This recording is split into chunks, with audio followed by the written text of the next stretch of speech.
Whenever you're ready, Gordy. All right. We have a couple of items on your consent agenda today. First is a request for concurrence to award one of the paving projects that we opened last week, and that's the one on West Darland. Item number 9 is a small works contract between Frank Gertie Construction and the county, and this is for the guardrail repair from this past winter and springtime. And how many feet of guardrail repair is that? I don't know about the total lineal feet, but it's mostly the ends that get hit. Mm-hmm. We can do a lot of the work ourselves on the straight rail, but the terminal ends that you have to hire somebody because you have to be certified to install them. And do we ever pass that charge along to the people who hit it? Yes, when we get an accident report, we ask for reimbursement from the insurance company. Yep. Lee, do we have the Zoom on person view, or is mine just being weird? It's on, yeah, I can see. Yeah. I can see it. Wrong. Okay, good enough. You look like $1 million. So. I supposed to take sunglasses off my head, though, right? All right, sorry, sir, go ahead. That's okay. Item number 10 is a supplemental agreement with Bear Testing. They do all of our materials testing, and so we need more money in that. They'll be billed against the paving project, the building project, and those, and so we're just kind of extending. We've and our design work as well, so we're asking to add more dollars to that. When did that contract begin? I think it was a year ago we redid it. Oh, wow. Yeah. So we try and do them annual, but when they're working on projects that aren't complete yet, we like to keep the same person doing the testing. So we keep the consistency. Item number 11 is a standard supplemental agreement with Trejo, and they're the on-call architect that we use. And so not asking for more money, but just to continue with more time to complete some of the projects they've been working on. Item number 12 is a fairgrounds licensing agreement. This is the one for the Friends of the Fair that we talked about last week for the fee waiver for the barrel races. Item number 13 is a statutory warranty deed. And this is for Rattlesnake Road to dedicate right away. And then we have a pay estimate approval to Kirby, and this is for a little over $1 million, $1,056,000, and this is for last month. Okay, on the construction side, annual striping contract. The contractor says they should be done this week with phase 1 striping, and that's all of our maintenance work, provided they continue to get shipments and delivery of paint, which is still a struggle. It was a struggle for them to get started, have enough paint to get started, and it's still an issue. Okay. I did have a question on that. Just because I noticed, because I lived there, was the old highway loop. We historically have not painted fog lines there, and we did this year. Yes, Was that just because of all the delineate the parking too. It Oh, helps okay. people, you know, our thought is if there's that way an they edge, have when we're talking about the fog line, there Yes. actually has to be a fog line. yes. Okay. So maybe that way when they park there, they go, okay, I shouldn't be parking over this line. It's our Right. hope. Right. Yeah. Okay. That makes sense. I just knew it was different than Yes. what we've done, and I know, we don't give away. They don't give us free fog line. So No, I wish they did. Stripe it yeah, we pay for every foot. Yep. again and again. Uh-huh. In this case, though, it's a good idea. Yeah. Yeah. Okay, Old Mountain Road contractor, they cleared last week. This week it's grubbing, and they're installing culverts and working with the utilities to relocate. So that's ongoing. So he probably drives through every day. They're very nice. Yes. Progress. Okay, Roosevelt drainage repair. Contractor started this week, and they have 2 done so far, and a few more to go. So they're making progress, which is great. our grant funded, no real change on our grant funded edge line or signs and guideposts. They're still in the works. They haven't started yet, but they'll get there. On the design side, no change in Courtney Road. Just kind of on hold until the fall when we'll advertise. In our paving projects, like I said, we opened bids last week. We got really good numbers for bids, which is great. And Darlin's getting awarded, and then the Roosevelt Grade Road is still under review. So with WashDOT, so we'll get there, just not right away. Let's see, Bickleton, most of our guys are finishing up out there on chip sealing on Alderdale Road. And so they'll finish that this week, and we're gonna try and get our stripers. So once our striper gets done with phase 1 striping, they leave until we get done. Phase 2 is all of our chip seal work that we do. They'll come back and stripe that in the fall. But we're trying to get them to, if they get paint, to stripe Alderdale Road before they go, because it's a long road. It's an arterial, and we'd like to see striping on it through And the if we're summer. done with it, then Yeah, we're done with it, yeah, this week. So once they finish up the chip sealing, they're gonna go back to patching and grading. Patching and grading in the area or where? Goldendale and Bickleton Yeah. area, both crews will continue with their normal operations. And then the same, because the west end crews were helping, so they'll go back to do more patching and grading and brushing and those kinds of things. The new building, let's see, we got all of our operable windows in, and then we took a few out because we needed to load carpet on all the floors. So the only way really to do that is through the windows. So they took a couple out. They'll go back in eventually. All the doors arrived and last week, and so there'll be the exterior doors on the first floor. They'll all start being installed, and the plywood will go away, which is good. The drywall people are still working inside all 3 floors. They have lids on the first floor yet to do. All the walls are painted for the most part on the first floor. It's pretty finished out. The tile guys came in and they were finishing up the grouting the bathrooms on the first floor yesterday when I was over there. And they'll be moving to the second floor to start doing tile work. Looks really nice. They're doing a great job. Let's see, so electrician, I think after watching this building go up, I think being an electrician would be a good job because they're there from just after they start and they'll be there till the end. There's a lot of equipment and wiring and to go in that building. It's And they're amazing. not cheap. No. Yeah.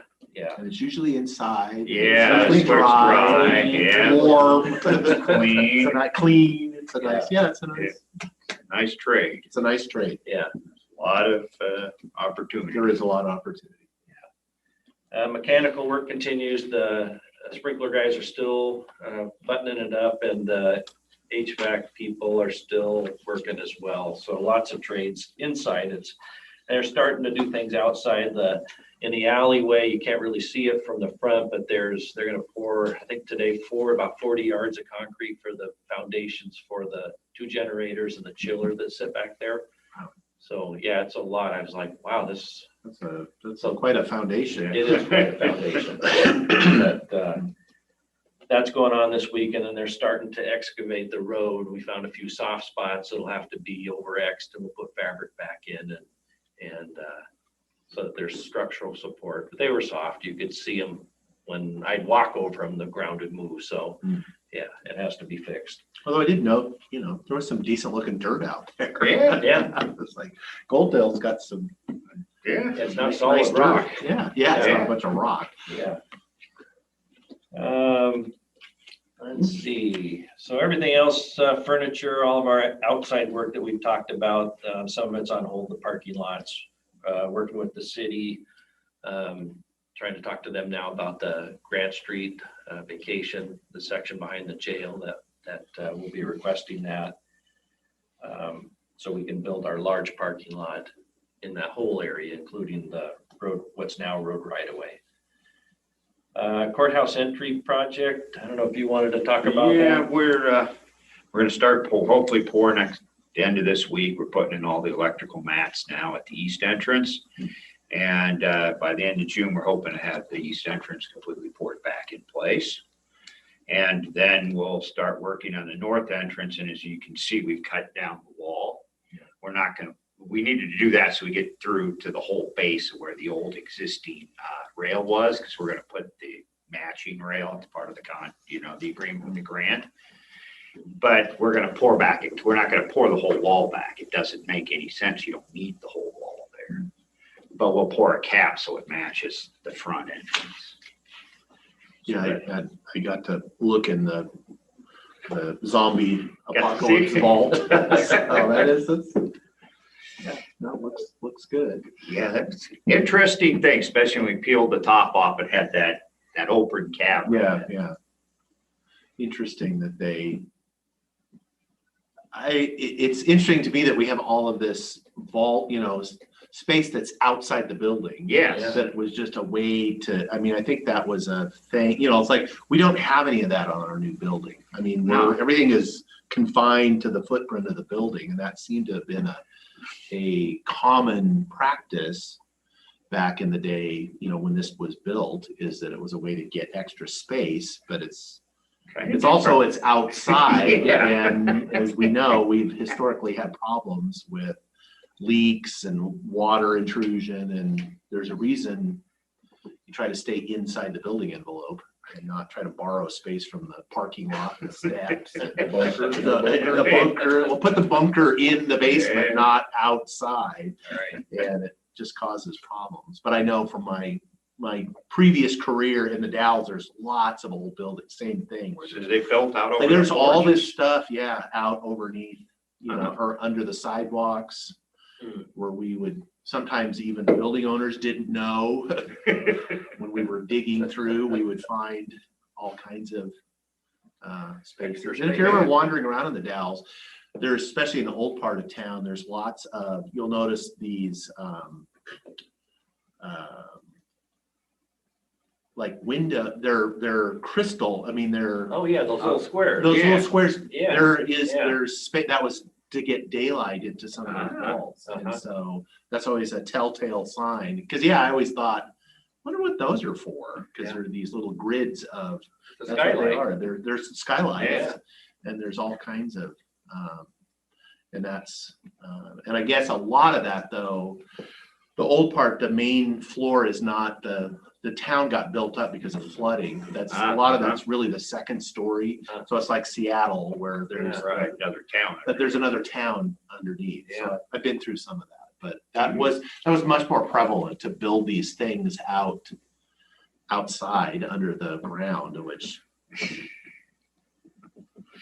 While you're on courthouse entry stuff, sorry to. No, sorry. I It was tried a great trip, man, down memory. Yeah, it lane. was. Yeah. back before they had dirt in the Dalles. Yeah. Courthouse entry, can you remind me of the cost of this? It was like 450,000 or something. Does that sound right? Yes, And half of it was a grant. 206. I'll bring you the I numbers, just, Dan. as long as that sounds like a rough That's estimate. fairly I'm fine close. with that. I'm gonna say that's really close. I was asked the question and that's what I answered and I said, I think. So as long as It's about a in the ballpark. 50-50 split. Right, that's what I thought. It's pretty typical. Yeah, it's typical of what they do.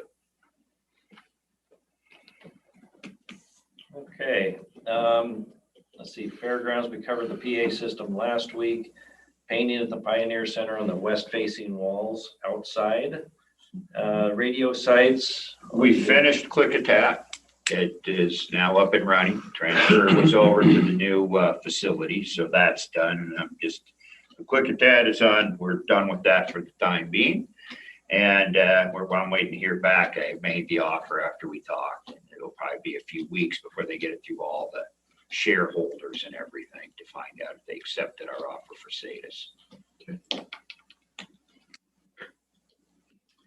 All right, other follow-up issues. We had a request, this is in Dave's area on Wacacus Heights Road, for a no compression brake operations coming down the hill, which right now I think it's kind of a seasonal thing. I know the house where the complaints coming from was up for sale not too long ago, and so I think it's a new owner, and they don't log and haul out of that road all the time, and so but truckers need to be able to use their brakes, everything, because it's windy and it's steep. It's long. And I don't have good solutions other than it's a short duration issue and it'll stop. Is this one property? One property, yeah. So we'll work with them, but I don't have any solutions other than it'll end. Yeah.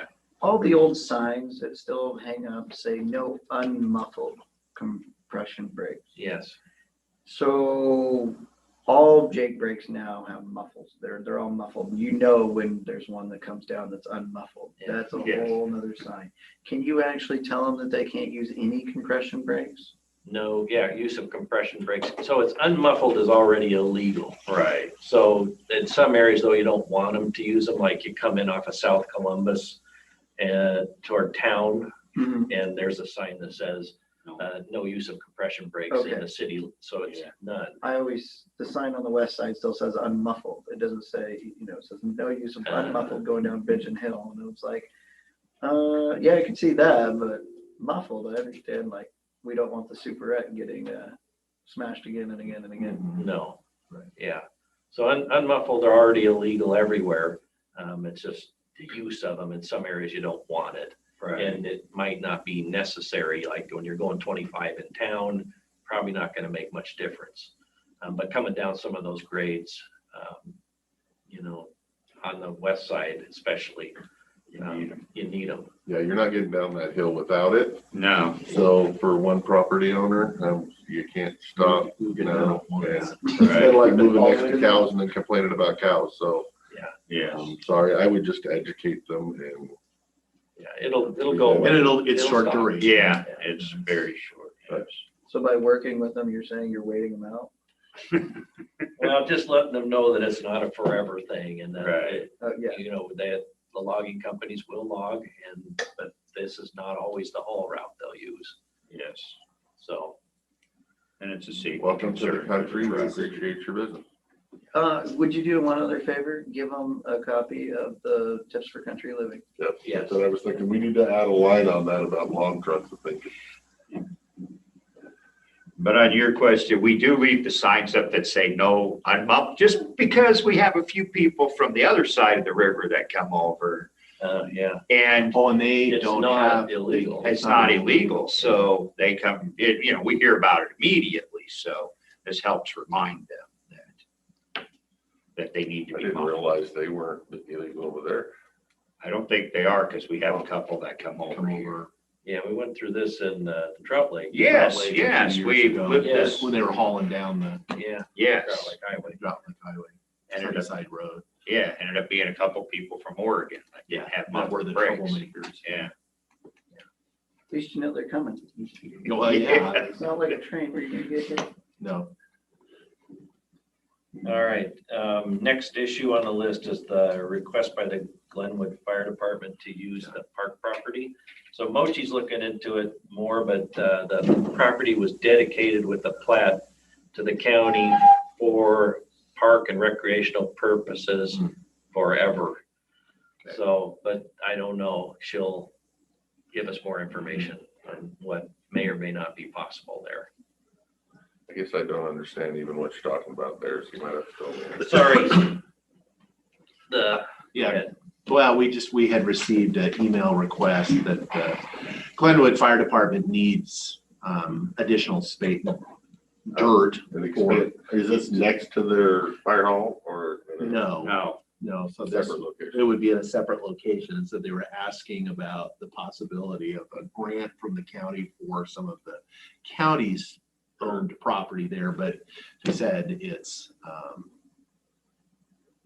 was dedicated for park and recreation. So it seems like it would be difficult, but I don't know if this would be more of a question to the prosecutor as far as if you're leasing it, you know, so it's not a permanent use.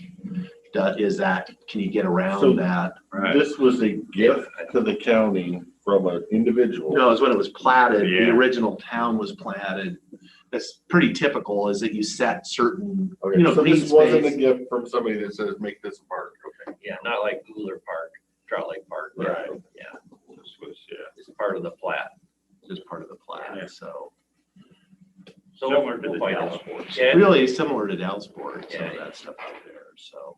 this park is pretty unmaintained. I mean, Yes. There's a picnic table there and it's That's about it. woods. Yeah. There's not much there. So, You don't see a lot of community pushback. I don't know. Yes, but I don't, I mean, they have that kind of that park there in town. I don't know that, I don't even know. who That's gets it. private, Yeah. that's, piles. Right, it's private. I know the community kind of uses it. Yeah, Yeah. no. As opposed to the other Piles, park. that's really the one the community uses, is Hooten Piles, but Yes. that is their own park They built. And they It's They also nice. have events there. It's a very nice Yeah, park. Very nice. It is very nice.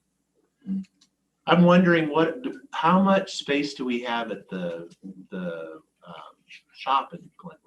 Not much. Not much, so we don't have any extra space out there, okay. I No. was wondering, I know we just built the new, What are they Stuff trying to out. do? Yeah, Build another sheds. hall or something? I think so. Yeah, storage for equipment, to keep some of their equipment. And the community's usually behind those kind of Right. things. But I think we just have to work through the land use and issues and see what's possible. So, Okay, we'll start from there. As far as Yeah. the first is just to know what's even possible.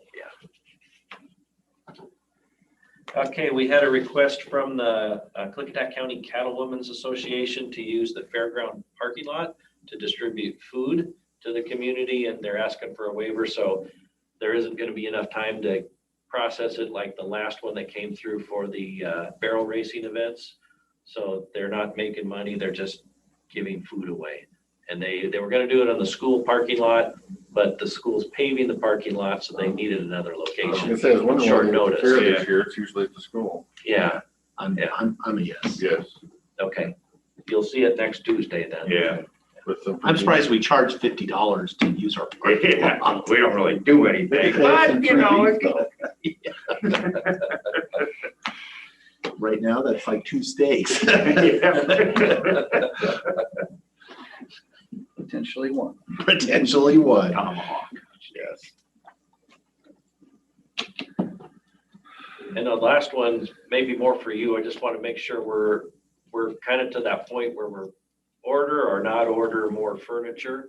So those conference tables, we talked about getting some material, or you talked about maybe having some milled up and I'm still Right. trying to get a hold of Blair. Okay. I've left him multiple messages. I have finally have somebody else going around that I hung out with this weekend that's gonna have him call me, okay, so we can go from there. But okay. Yeah, we probably have another week or two, and then we'll either have to order or just say we're gonna delay, and then we'll adjust when the time comes. Okay. We'll make it work. We'll sit on the floor, it'll be fine. It's fine. Yeah, we have plastic folding tables, they'll work yeah, that's true. on the short term. We have all the conference tables from all the other buildings that we. Yeah, we'll We'll sort through it. Yeah. Yeah. Yeah. So Take this one with us. There, yeah. that's the end of our list. I actually do. Okay, go ahead. Was out at All Creek, the rodeo in Bickleton, and had a couple of complaints about Bickleton Highway from Rock Creek to Bickleton, potholes, things like that. I drove it.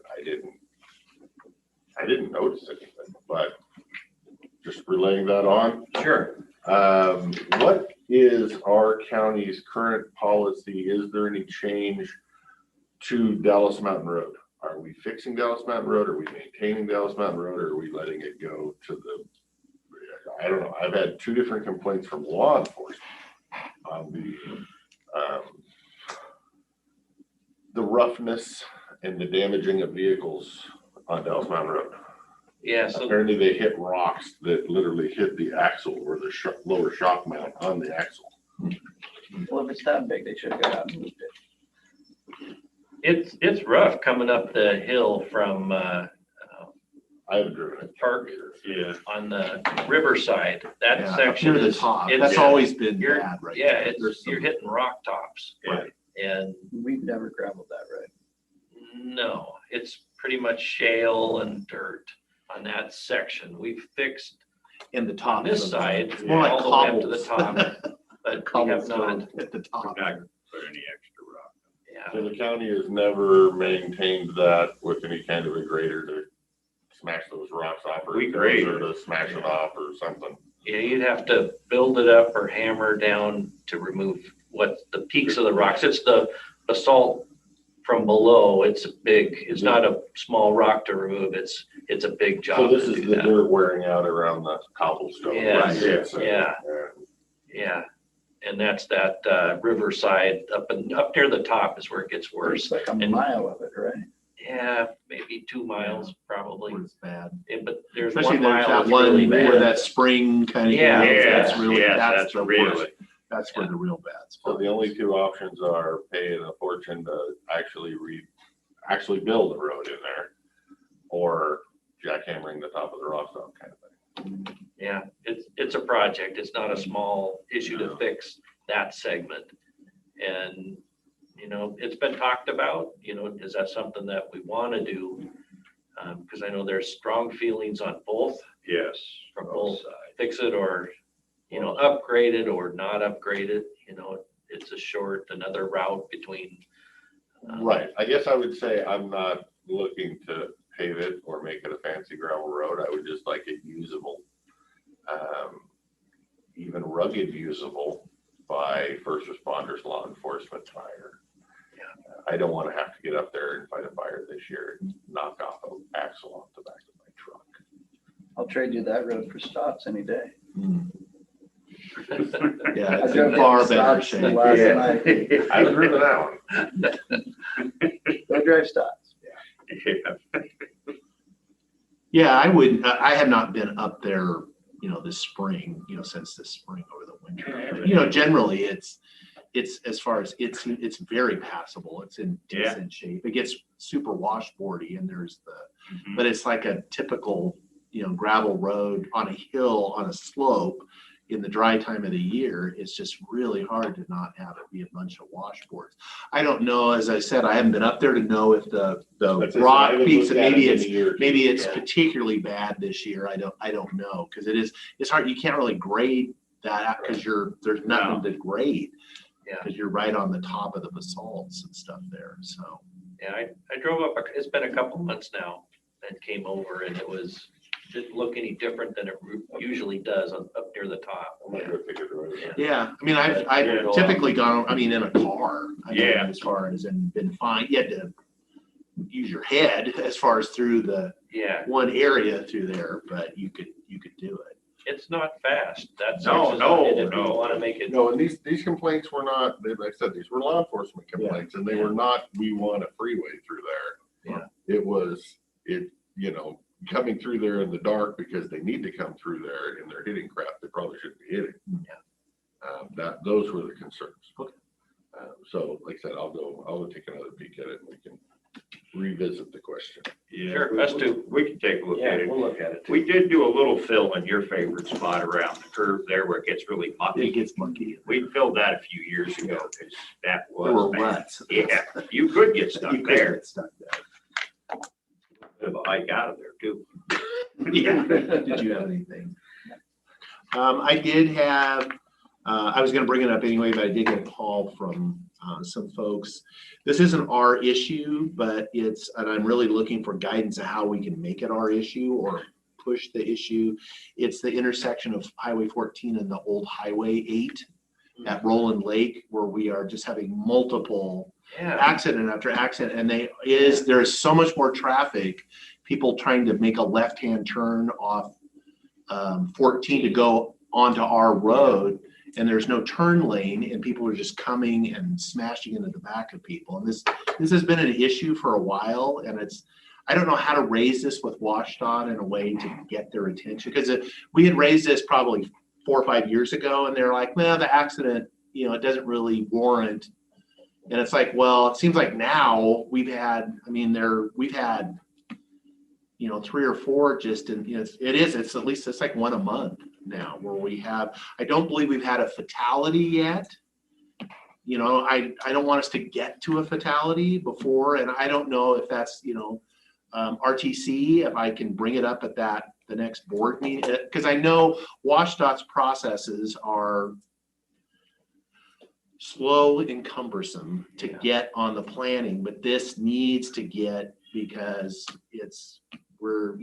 I would think just what they're spending to replace the guardrails every month would pay for a turn lane. Yeah, so they took another one out of there the other day. Yeah, that was the rear. Thursday or Yeah. Friday, both sides. Yeah, both sides. And that's what it was. Somebody was stopped to turn left, and the truck Well, there's, wasn't a yellow jacket this time. We can't fix that. A turn lane wouldn't have fixed that, and that was up the street a little ways. there's a multi-agency grant that Forest Service, WashDOT has. They're the 2 lead agencies to look at all those sites. Yeah. And, they've been really concentrated on Dog Mountain. Right. When they get back together, though, we talked about it the last time. David Evans is now is leading that group. But that has, our sheriff's department, state patrol, all those agencies are there. So we can push that. Yeah. And, and next time they get a meeting together, I can give you a heads up. Okay, I would appreciate that, because I know we do, because it's not just the forest, it's not just the trailhead folks. I think there's just more traffic Right, with exactly. the wineries all on Old Highway. That is, I know from, pickup day, I know what day is there for everybody's wine clubs, because it is just In and out. wall to wall traffic. Folks coming and doing it, which is good.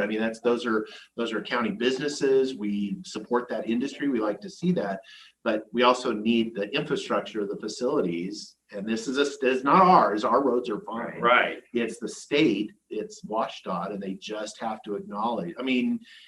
There's just a lot more traffic than there has historically been.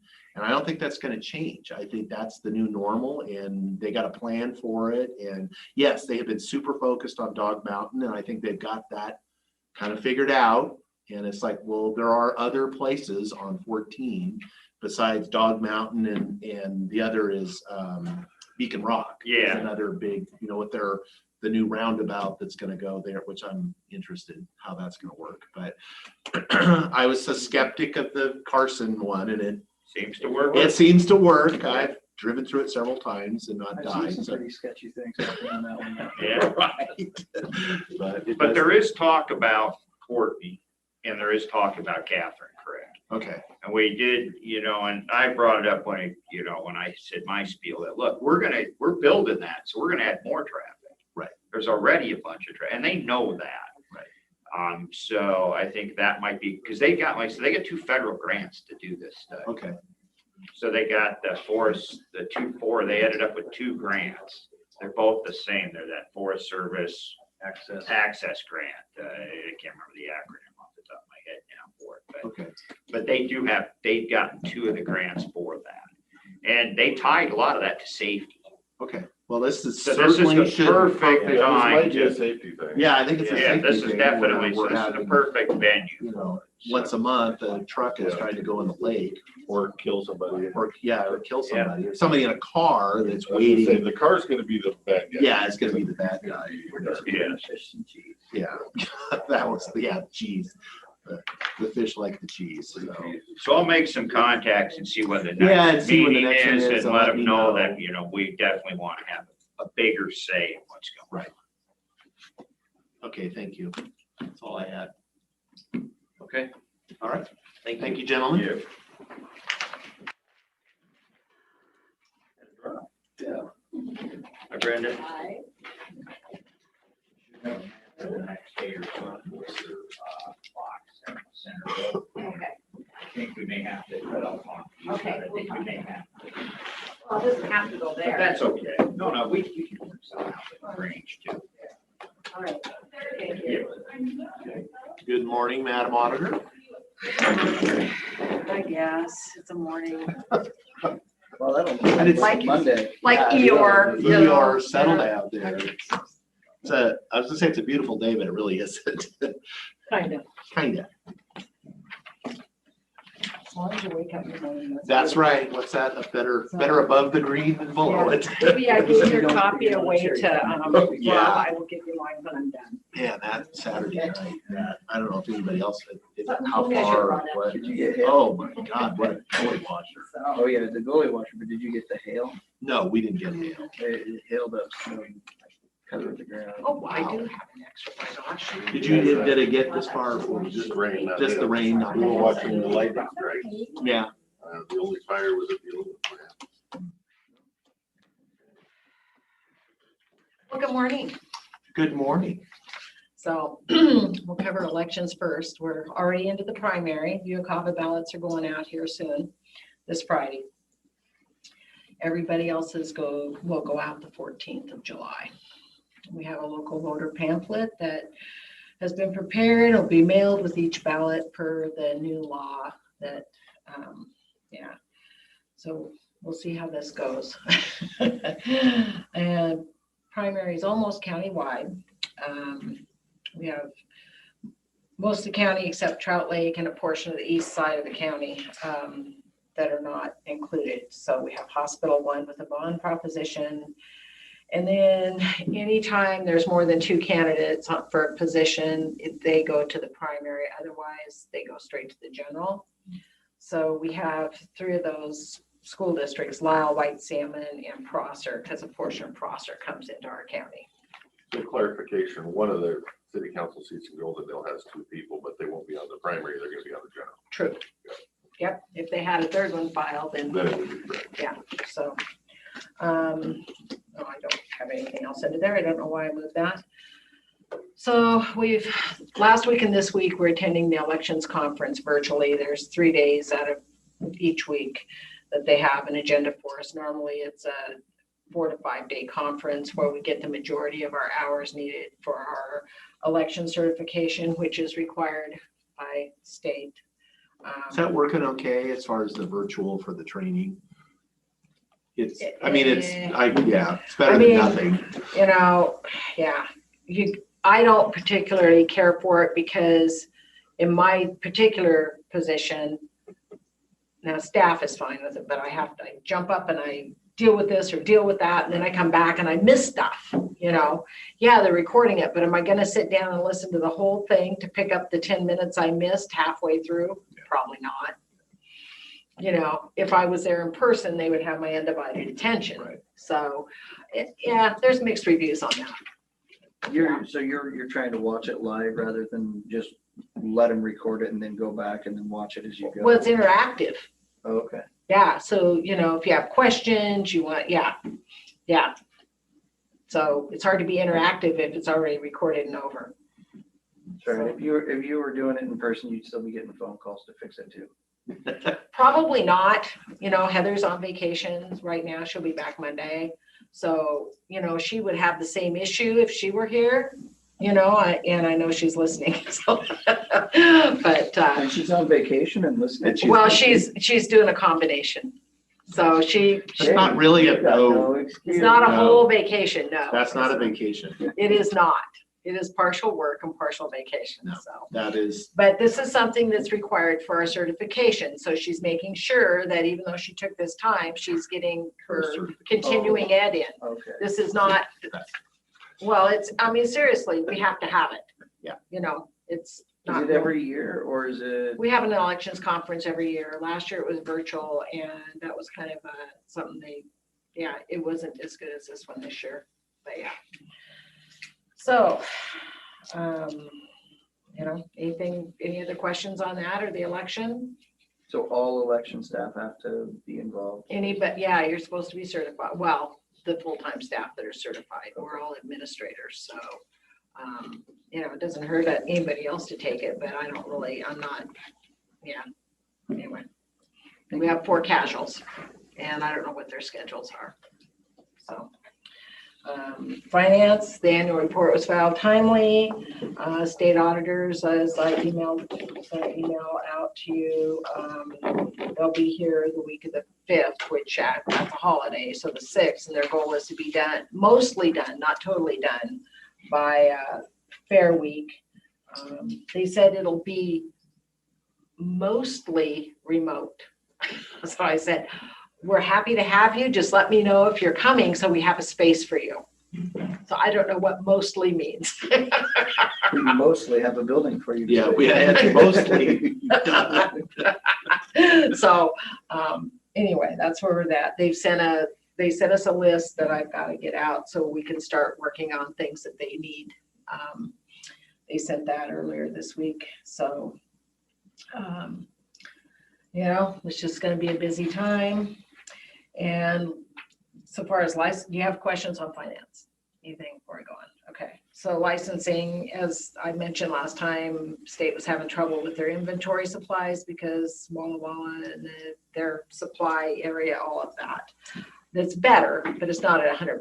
Right. So just saying, I won't have to probably scurry down to Skamania County or rendezvous with them with license plates. They managed somehow to get that resolved when they found out that was going to happen. They somehow plates just magically appeared for him, which is great. We've just been busy, steady, and at least we don't have people standing out in the hallways like the second week after we opened. So nothing really new in recording other than it's just busy, more recordings ever. Last time I looked, which was 3 weeks ago, we were double of where we were last year. How much of that's going through the e-recording? I don't know right off. I could. Is it a pretty significant chunk, do you think? Depends on, I don't know. Greg started e-read, so that's going to skew the numbers because until he went live with e-read, it was a minimal amount that was, coming through. So now that like AmeriTitle and those guys, they don't have to send their stuff or bring their documents to us. So I think AmeriTitle White Salmon is using e-recording, and I'm looking at getting a couple more vendors, so we'll see. Greg has made it clear he's not going to add any more e-reads vendors on his side. That's his choice. He's right there. So Yeah. Well, you did. You said you weren't adding any more. No, that was good. We won't, and the two main title companies will use AmeriTitle and KCTC are both set up to use Simple File. The way that we set it up to work, actually the way Danny set it up to work before I got here, was if you use Simple File, it's like a one-to-one vendor. So if we signed up more systems, we have to have more systems to manage all day long of documents coming and going. There's other software out there where you have a tool and those link into the back of it. So you have one box that manages all the other software. So, but we get some. I could come up with what comes through CSC or other, but the main ones, AmeriTitle and KCTC, are on Simple File, and that's the bulk of the electronic transactions. So You don't have CSC on there?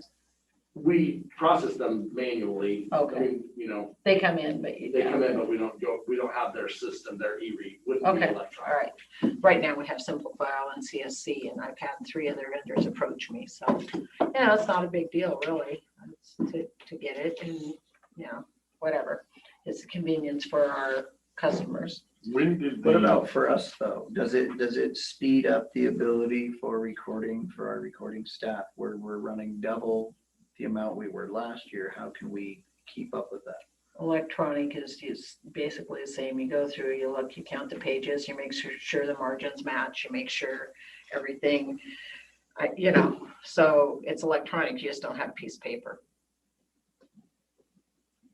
So it might be a little quicker, but I don't know. Because usually when you're doing it electronically, you don't have someone sitting there talking to you too the whole time. Well, we usually don't anyway, because all of that paperwork goes down for deeds and that kind of thing, goes to the treasurer's office. And then they They bring do all it their to us. talking there. Yeah, well, I mean, and No, then some somebody of it from might- treasurer's office brings it down, or it comes in the mail. Very rarely do Oh, we get true. very rarely do I we have a guess so, customer yeah. come in. Because you're the last, that's the last. Yeah, very seldom do we have a customer step. come in and just sit down. And if we do, it's from an attorney's office and they're there for business, get her done. I want out of here. Sometimes you have the public come in for other things, but yeah. So it might be a little bit quicker and directly answer you, but you still have to go through the same, check everything. You know, the rejection is quicker. So if it doesn't match, instead of having to send it out in the mail and send a rejection back to whoever, if there's a problem, you send it electronically with a reason. They can rectify it and get it back to you quicker. That's for something. Yeah, so I mean, it's a convenience for our vendors or our customers, not our vendors, our customers. I did have one person contact me or call me about the recording fees going up. Oh, I forgot about that. Yes, July 25th, they're going up house, and I have my notes and I had it on my notes and I Did did. you forward them to the legislative authority of I the was gonna say, I've state? heard it from 2 people so far. that- Yeah, they're going up $100 for the first page, so it's gonna be $200 and some dollars to record the first page, which is ridiculous. The legislature keeps adding fees to the recording fee schedule as if it's a Christmas tree, and it just irritates me. And so July 25th, thank you for bringing that up. I What was is it going to- now? You jumped me on that It's one. 107, I think, or For the 100. first page, and it's going to Yeah, 200. I Yeah, can't this is to remember. help homelessness and that kind of stuff. Well, and then they added an extra kick to it. I can email you the article that I have on it. And it basically, we set that fee and the distribution for July 25th. And then next year it changes, the distribution amount changes. And then I think there's another timeline when that distribution changes again. So the bottom line, the dollar amount's not changing, but Where it's going. yeah, so we have to make sure we're on our game and we get it changed or there's a problem. July 25th, okay. Yeah, Get your stuff. I have something. I think it's House Bill It's sitting on and 1277. I I'll think get it's it. I think it's HB 1277. The thing that's really bad is I've been sitting on it so long. The reason I should have done it before What's the that? previous. I have something I need to have recorded. And I was like, darn it. Before I the missed, first update, yeah, the first, 200. yeah. Yeah. And I thought, well, now they raised it. What do I care? I'll do it when I get Well, around to it. But now I've got another incentive, another $100 incentive, so. When I started working with recording, it was $8 for the first page. Yeah. And 50 cents for the additional, and I don't even want to go there. Don't ask me when that was. So Okay. that was my argument, because they were chewing us out, but why did we authorize this? And I'm like, oh, No, yes, I. No, it's a legislative, it's That's always not me. legislative action. uh-huh. They'll, yeah, so. We have no control over the Right. fees. That's Yeah, sorry about that. I forgot to add that in there. It's one of my favorite things I'm looking forward to, so it's on it, it's, But it made me do a little emergency homework, so that was fine. yeah. So veterans, Bill is gonna be taking a vacation in July, 2 weeks, but basically it's 6 days of his work, or no, it's 8 days, I guess. Yeah, 4 and 4 is 8. So I'll put that on our website. But right now he's continuing to work with veterans, some in person, some remotely, and we've adjusted his schedule a little bit due to personal medical appointments and things like that. So like yesterday he was in White Salmon. Normally he's off Monday, but he's off today, and then he'll work Wednesday and Thursday here and Friday in White Salmon. So, he tries to communicate with his veterans that he works with. So anyway. You remember when he first started, right? He just knocked it out of the park and brought in a whole lot of money for He still is. Is he still hitting it just like that out of the park on the regular? I just never heard an update or anything. Oh, I'm sorry. Yeah, Okay. it's the same. It's what it comes down to is the veterans themselves don't know. A lot of them don't know what they are entitled to and or don't know what papers to fill out. So by having a little conversation, all of a sudden, oh, you're entitled to this and here's the papers to fill out. And Right. So it's a big deal. And then that part of it, where if part of it falls on the veteran, has been a little bit of an issue, because when he first started, he did it all himself for them. And then he started trying to wean off of that, and new veterans had come in, and he'd say, here's your paperwork, fill it out, get it back to me. Well, you didn't do it for so-and-so. Well, my workload is such that I was doing a courtesy and I can't do that anymore. This is your responsibility. If you have questions on any of the items on these forms, let me know. You know, and so some of them, I said, well, Bill, I said, no good deed goes unpunished. You can reverse the water, but yeah. Yeah, I said, so, you know, you were being nice and now it's coming back. But yeah, he's still, and he's still referring, he has begun, as I talked to Dave about it, maybe, I don't know if you shared it with him or not, but his workload has become such, if it's people out of the area, he'll say, you know, you have a veteran service officer, it's much closer. When they start calling from the East Coast and, you know, Canada, and it's word of mouth from relatives, you know, God, this guy did me a wonderful job and you're not getting anywhere with your veteran service officer. Hey, try this guy, you know. And when the previous board, which includes Dave, said, don't ever turn anybody away, it wasn't my initial thought that they meant from anywhere. From anywhere on the planet. Yeah, even Skamania County, he's told them, you know, you have a Vancouver Veterans Office you can go to, and your commissioners have chosen not to, you know, go forward with this. So, you know, it's not, I'm doing what I can do. I hate to see that, but I would think I'm in favor, if he's that busy, I'm in favor of our residents being first. Yeah, and that's what he's trying to do. Ones that are established, he's continuing to serve. So, because he has all the records in that. So, he has told me, he says, I'm buried. He says, for the first time ever, he says, I'm almost, you know, feeling overwhelmed to come to work. I said, Bill, no, we've got to work through this. Let's sit down and talk about what's going on. So this is what's come from this. And this 2-week vacation he's got coming up in July, he needs it. So. We'll chip in and buy him a fruity drink to sit on the beach somewhere. Yeah. So I have one last thing, if there's not any other questions. Well, I'd like verbal approval to go to HR and post my accounts payable job. Yeah, don't look at me like that. I'm looking at you like that. Yeah, I know. Yeah, I mean, you gotta have it. Well, I would think that the board would think I'd have to have it. I don't know. Well, come on up. See, and well, I guess if we can only get these every other week, is fine. Maybe once a month. Once a month. That'll help cash flow. Yeah. So, yeah, come spend a day in that desk and you'll change your mind. You don't want me to.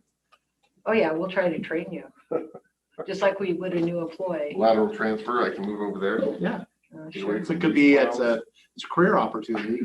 Well, Lots of room for growth. yeah, and You're kind you of know, topped out where elected's you're on. at now. Well, the thing of it is, with an elected, you're serving 24 hours a day. So any of your commissioner work you could do outside of business hours. Well, it's We only do, one day a actually, week mostly. now, so. She's picking on me before I even gave her approval. You'd think she'd wait for approval before she picks on It me. takes 2 votes. No.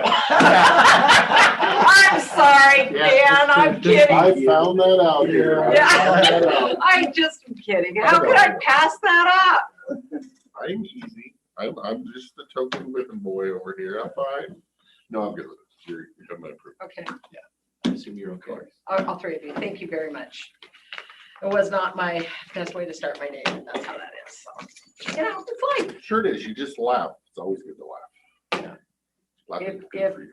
Yeah, sometimes laughter is the only option. Did you get 2 weeks at least?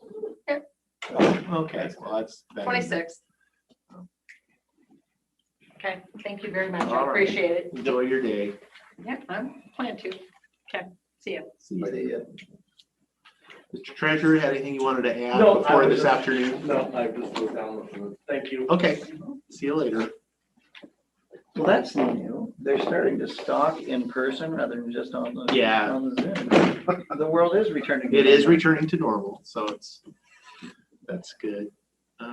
Anything anybody wants to bring up before we break for lunch? No?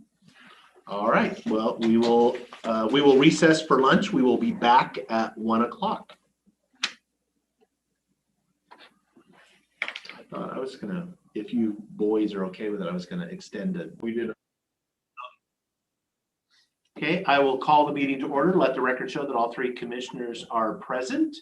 We will start first with our Pledge of Allegiance.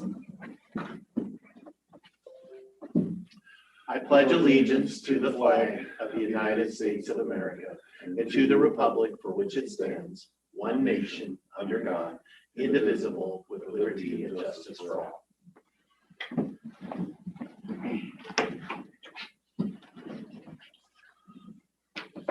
Mr. Chairman, make a motion that we approve the business agenda with one add-on under new business, a resolution in the matter of adopting the Klickitat County Civil Service Rules and as amended.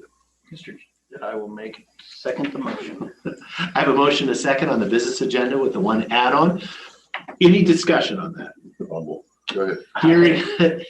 Hearing none, all in favor say aye. Aye. Aye. Motion passes. Are you guys okay with the minutes? I am now, yes. Okay. Mr. Chairman, I make a motion that we, It was. Oh, okay. so now we are. Yeah, now we are. Mr. Chairman, I make a motion that we approve the commissioner meeting minutes for May 25th, 2021 as presented. I will second the motion. Okay, I have a motion and a second to approve the commissioner meeting minutes. Any discussion on those? Hearing none, all those in favor say aye. Aye. Aye, motion passed. That brings us to citizen comment period. This is an opportunity for citizens to address the Board of Commissioners on any topic that's not on the agenda later. Please hold your comments to 7 minutes or less. Expediency is sometimes a good thing. If you wish to address the board, please unmute yourself, raise your hand, get our attention, and I will recognize you and we'll go from there. I see Bonnie and Dennis White. Looks like you are unmuted. Did you wish to comment to the board? I don't see it. No. Okay. This open one in my screen doesn't even say a name. Oh, What? Emails. Oh, it's gone now. it's gone now. Oh, yeah. What is that? It's I don't just a know. blank. It's a blank. Yeah, I don't understand why some of them like that do that. They don't Your have a name, mic and they space don't bar. have a, yeah. Okay, well, we are in citizen comment, so if anybody changes their mind or joins the meeting, please get our attention and you can address the board.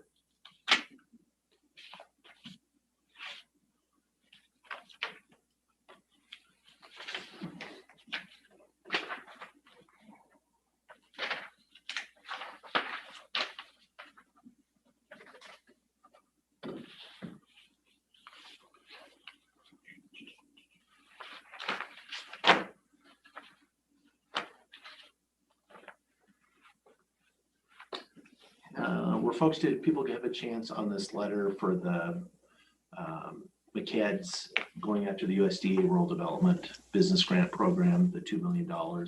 We talked about this before, but this is just a letter of support. I'm assuming we're all okay with it. Well, that's, Yeah, no. we talked about it before. Yeah, we talked about it. I remember. It took me a second. Are we signing this? now? No, I was just, before I sign it, I'm Unless sure you're we're okay with it. It was, this was in the packet. Yes, yeah. You guys see that. How that was in the packet. I don't like to assume. I have a couple updates for you. Sure. I did touch bases with Brandy, the elections administrator. And she let me know that the auditor's office, they are in training. We were talking about redistricting when we get the census information. And we have a deadline of December 31st of this year for a plan. And that is for counties who have elections in 22. So hopefully we'll get that information and we can move forward with that plan and then adoption into 22. I think we have to have it adopted within a week of the election, which seems kind of crazy. But That, yeah, that seems. Well, if you were gonna change the Big district mess. boundaries in the Yeah, a week before the election, you would think you'd want to do it early enough that people. Right, well, can- I think that's what we would do for sure. Yeah, Give people a chance. people be sending campaign material to people that aren't even in their district. Right. Oh, and we're still on track, hopefully, to have the public hearing on the disillusionment of the rec district. And we've just received our first open space application from a gentleman in Goldendale who is wanting to go into the open space farm and conservation category, which he does qualify. The gentleman, I think it's a recommendation from the assessor's office that it be approved, and I'll be working that application, setting up public hearings and going through that process. Does, that comes before us and not the open space advisory Correct. board? Yeah, basically the open space advisory board, all they do is Taxation of. the rates. The rates. As far as into the program. Have they had a meeting this year yet? I don't believe they have, but I'm not sure. It has been on the calendar, but usually the assessor lets me know and I have not heard anything. Okay. I will remind people this is a citizen comment period. So if you wish to address the board, this is your opportunity. Unmute yourself, give us your name and your community, and you can have up to 7 minutes.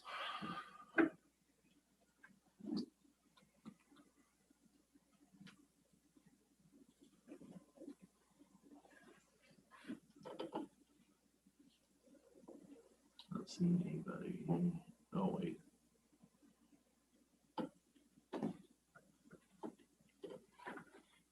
Okay.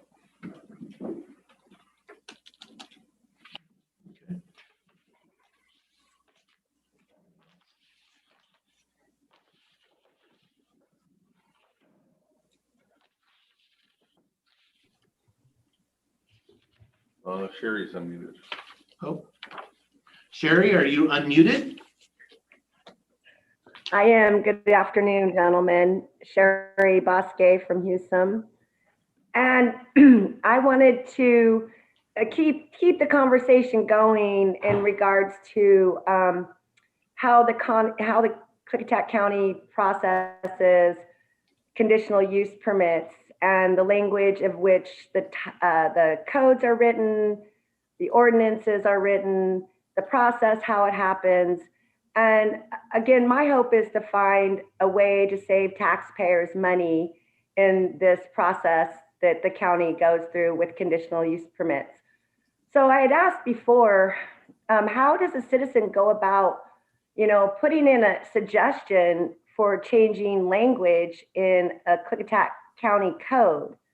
Because I believe, and I'll just run this by again, because it just makes sense to me, that when a developer, an applicant comes to Klickitat County and they propose a project to our planning department, and then our planning department will set up a pre-submission conference. I think that's what it's called, but they'll do a pre-submission and they'll get the idea of what this developer wants, where they want to locate it, so on, things like that, kind of an over idea.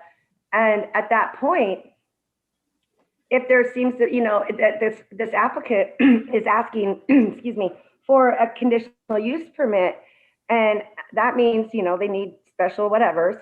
So I would like to put in the code, in the language, that at that point, if it's a large project, let's just classify it a class C, or let's, put it, it doesn't have to be Joe's garage that he wants a conditional use. But if it's a class $3 million project, I would like to see the language written in the process that at that point, it is put out for public hearing, at least I would say to the whole county, but very most importantly to the city or township, the city that incorporates that area, and put it out to the public and listen to the public at that point.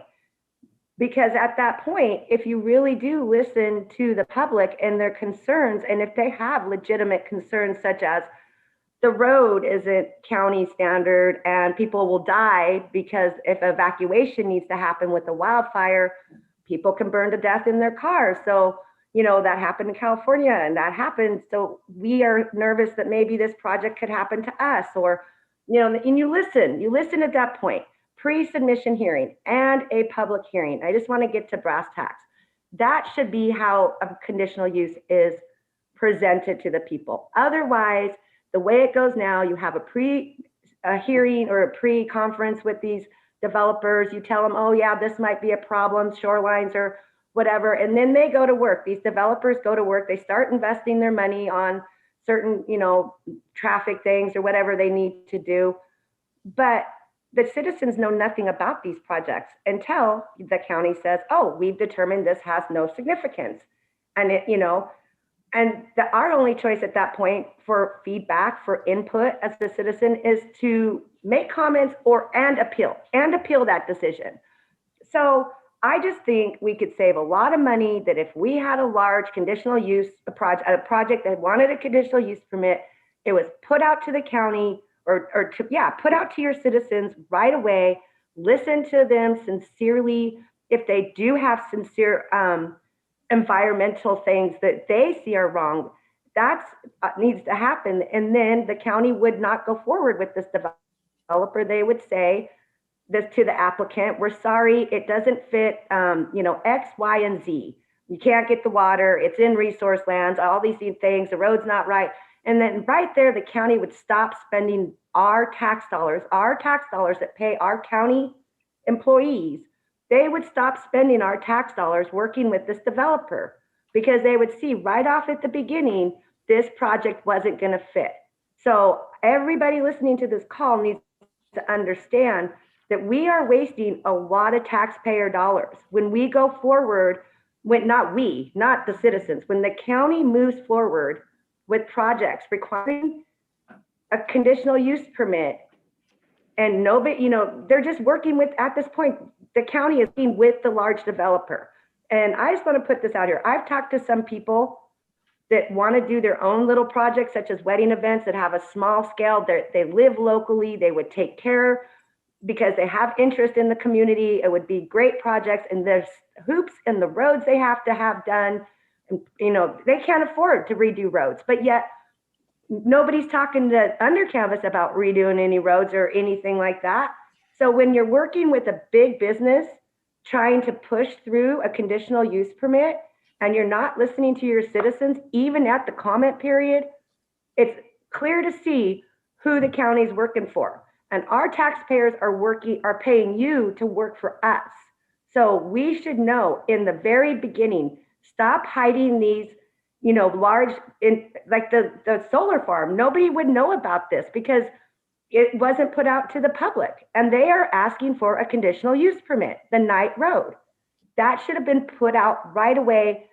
So I am going to continue with trying to figure out with other citizens that care how we can change the county code that has language that says it will be put out to the public for a public hearing, and comments will be considered in the beginning, and stop wasting our money with these big projects that don't belong. So how does the public ask you to change your codes and your ordinances?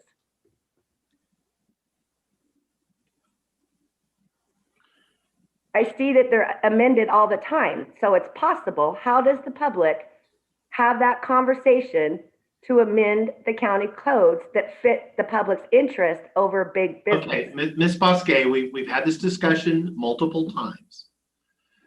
Many of the things that you are discussing are actually in the RCW. They are not, that's not something, we can't exempt ourselves or change processes that are set out by state statute. You're talking to the wrong people. If you want that would take legislative action on the part of the legislature to do that. These are RCWs. The county doesn't write RCWs. We have county code.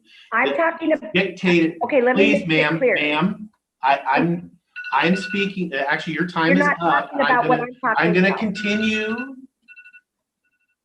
Okay, I was talking about the county code and the Right, county but the ordinance, county not code RCW. that you're talking, you have this idea that we can create processes that are outside of the RCW. As to the, it sounds like a great idea that we send, somebody's thinking about doing something and we send it to the community and we have a public hearing, which a public hearing that's a legal term. Until somebody actually submits an actual project, it's not, what am I sending out to the public to have a public hearing on? Because it's a Pre-submission, potential, the it might be pre-submission this, it might be that, we don't really know. That's why No, it is they a public need, process. no, Commissioner Sauter, you are confusing the public, and this is unacceptable. No, ma'am, you have are a confusing the public. Your have a time is done. You are pre-conference. muted. Thank you. We're gonna move on. I want to allow time for other public comment. So thank you for your comments.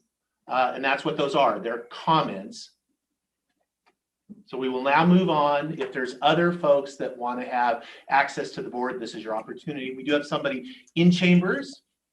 If you, which is nice to see somebody in here. Did you have public comment? I do, sir. I mean, you're on the agenda later. You can't have a comment about that. You can't have a comment about that, but you could have comment about something else. You could tell us how great the ice cream social was at the Grange this weekend. The ice cream social was wonderful. I know. It just, Well attended. for the record, your name and your community, please. Lucille Beavis. Thank you. All right, go ahead. And I'm with, well, I'm at one. 450 Northwest Second Golden F. Yeah, so we had our ice cream social after our damage and to celebrate our opening, and it was very well attended. I was very pleased. We got rid of all our ice cream. Thank you. I know I'm not scheduled until 2, but if you, No, you're on the agenda, so we'll wait until that 2 o'clock, so. The new little remodel of the downstairs looks absolutely wonderful. Good, I'll have to come see it. Don't give him any ice cream when you go. See what the. I know. All right, let me go back and see. We are still in citizen comment. If there's other folks online, you can unmute yourself, get our attention.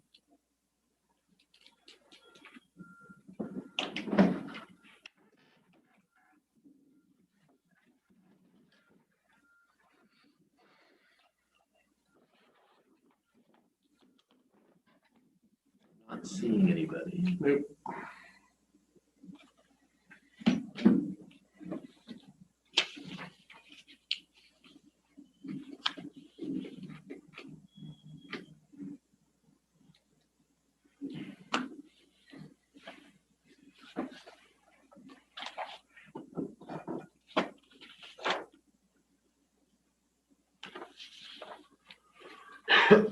Mr. Jake, do you want these? I did withdraw them, but if anybody wants. All right.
Hi, Denise. We are still in citizen comment. This is an opportunity for citizens to address the board. If you're online, you can either raise your hand or unmute yourself, get our attention, and we'll recognize you. I'm assuming you have no citizen comment, Denise? You assume correct. Okay, just want to be sure.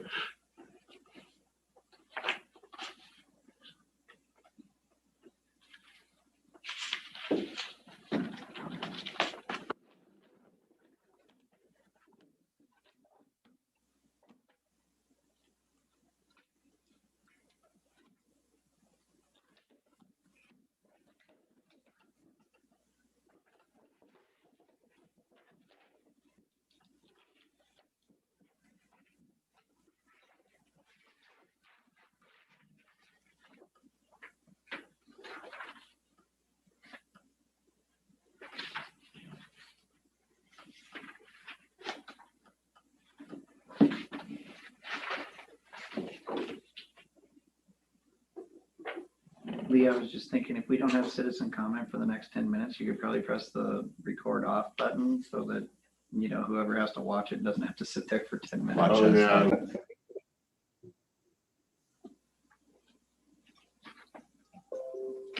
Well, historically, it was sitting in that chair over there. And we might chat for 5 minutes and then they would go on signing documents for half an hour. Yeah. Mhm.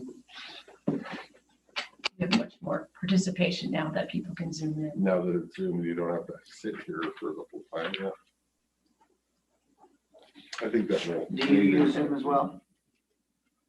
Do you use Zoom as well? All right. You have See? to forgive me because I wear hearing aids. It's windy out there. Yeah. Okay, we are still in citizen comment.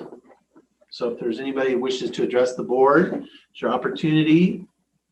Please unmute yourself, raise your hand, get our attention. Not seeing anybody.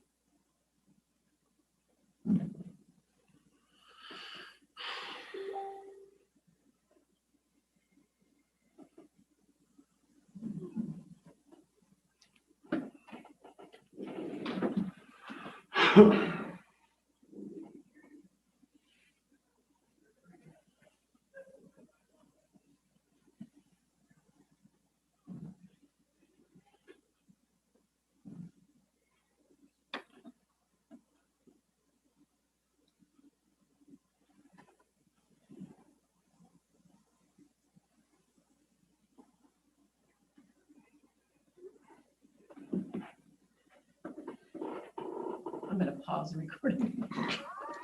We're almost You know, done. yeah. Start talking the minute you do. Yeah. Okay, fine. People can fast forward. It's fine. Elaine Harvey has her hand up. Oh, okay. Ms. Harvey, go ahead. Good afternoon, Commissioners. Elaine Harvey, Goldendale.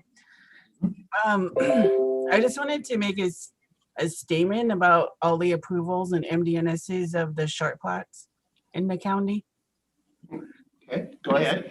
It just seems like there's so many and they're just getting approved left and right. And many of these short plots are parcelization of bigger parcels for home sites or whatever.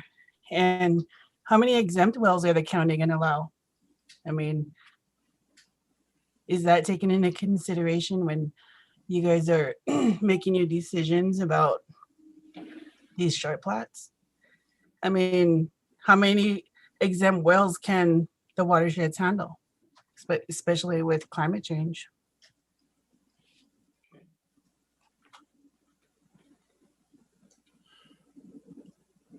And is that up to the planning department or, I mean, I know Department of Ecology, you know, would be included, but still, I mean, it sounds like they're just getting approved left and right. I keep getting emails on the MDNSs on these short plots. Yes, typically, so the health department has to sign off on water sufficiency. That is routed to the Department of Ecology. And there are times when there are notes placed on the plat as far as, you know, typically, because permanent exempt wells, if it's, actually, I'll defer to Commissioner Anderson too. that there, sometimes there is where, you know, it's one exemption that has to be split, you know, it's shared amongst, I lived in a short plat that was like that, where we had one shared well, and our permit exempt well was actually split between the 4 lots that we could each have. We could only use a quarter of the allotment. But I think your point is well taken as far as the concerns, and I think we've talked about this before, about we have, I would say, the most robust groundwater monitoring of a county in the state of Washington, where we do take that really seriously. And I think your concerns are well said, and that is something that we are trying to keep an eye on, as far as particularly in basins where we have had issues with groundwater. And I'm thinking of in High Prairie, where we did take some action there, where we did limit what could be done there because of concerns over the impacts of groundwater withdrawals for permit exempt wells. Is there anything you wanted to add to? I think the key to focus on is the well surveys that we do. Yeah. That's where we have to get our data from. Right. So if we do, and I would say we have made the commitment, and I think we have evidence, we can show that if we have data that shows that we have an issue, we do act on it, and we do restrictions when we need to. But if there isn't data that supports it, that, you know, we don't, because people have a right to use their property, and but we are gathering that information. Good topic, though. One other thing I think that's really important, that I like to point out is that, you know, each permit exempt well can irrigate, you know, up to a half acre lawn. Yeah. What matters is the amount of consumptive use you have. And your lawn is technically the most consumptive use that you have in the house, because most of the water that you consume inside your house goes back into your drain field and right back to where it gets filtered back out, just like rain, and right back into the aquifer. So the actual domestic portion of the water use that's consumptive to that basin is usually very, very small, minus the lawns. Right.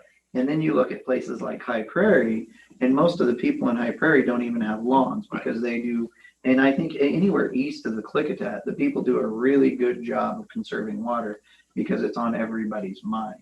Whereas, you know, in the White Salmon, Glenwood, Trout Lake valleys, there's plentiful water, you know, 3 times as much rainfall a year. Well, I think our lawns here are bigger, that we just let them do what they want to do.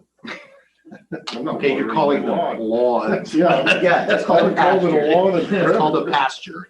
Well, I did another quick comment before 1:30, but on the eastern side in Rock Creek and Little Klickitat, I see so many people putting in these recreational pools, or whatever they are, little lake ponds at their property, and you know, that's evaporating into the atmosphere and taking more groundwater. So you know, there's no limitation, and who's monitoring those? And I see those coming up a lot more in the eastern county.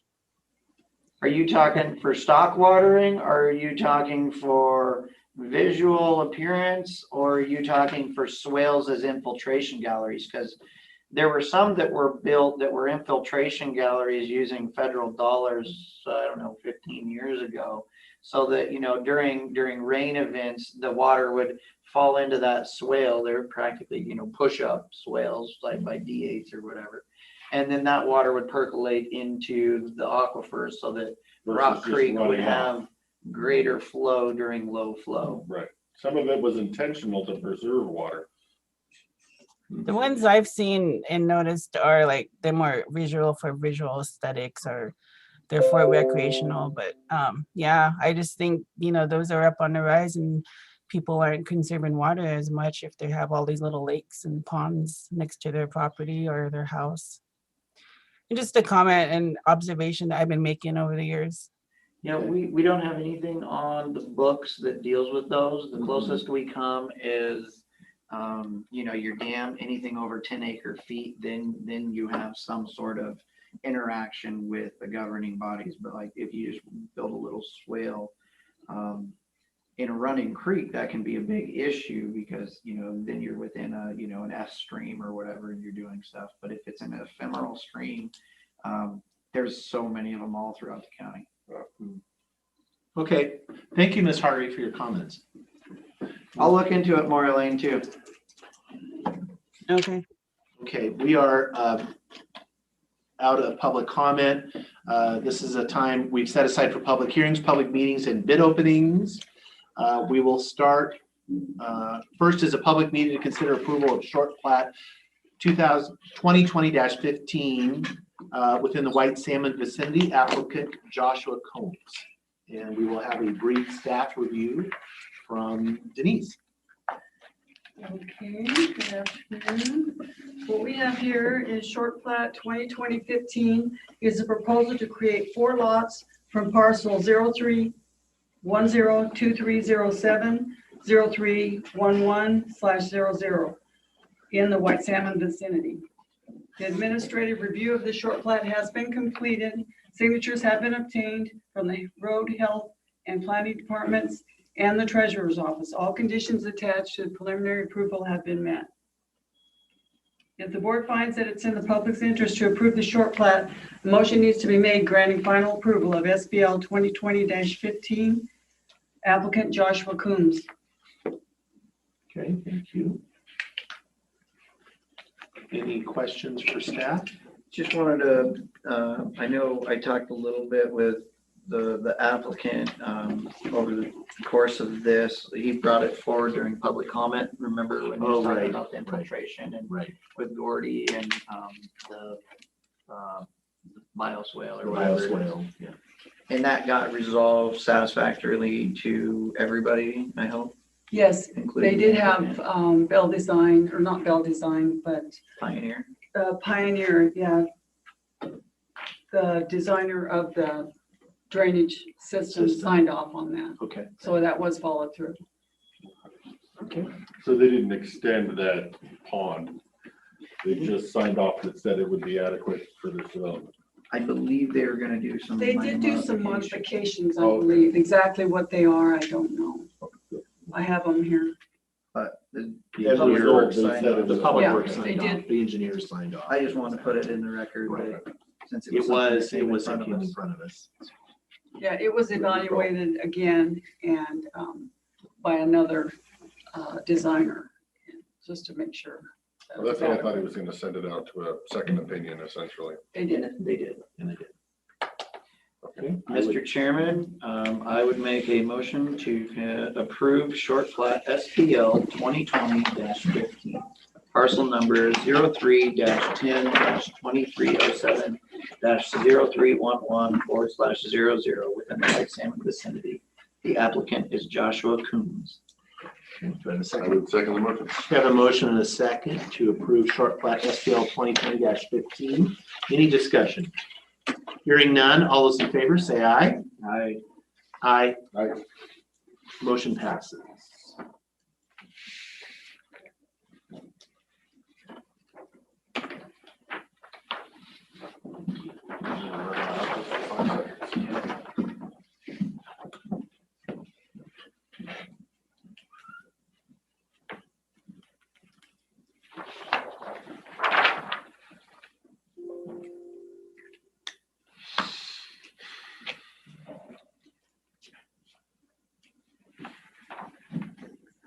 Thank you.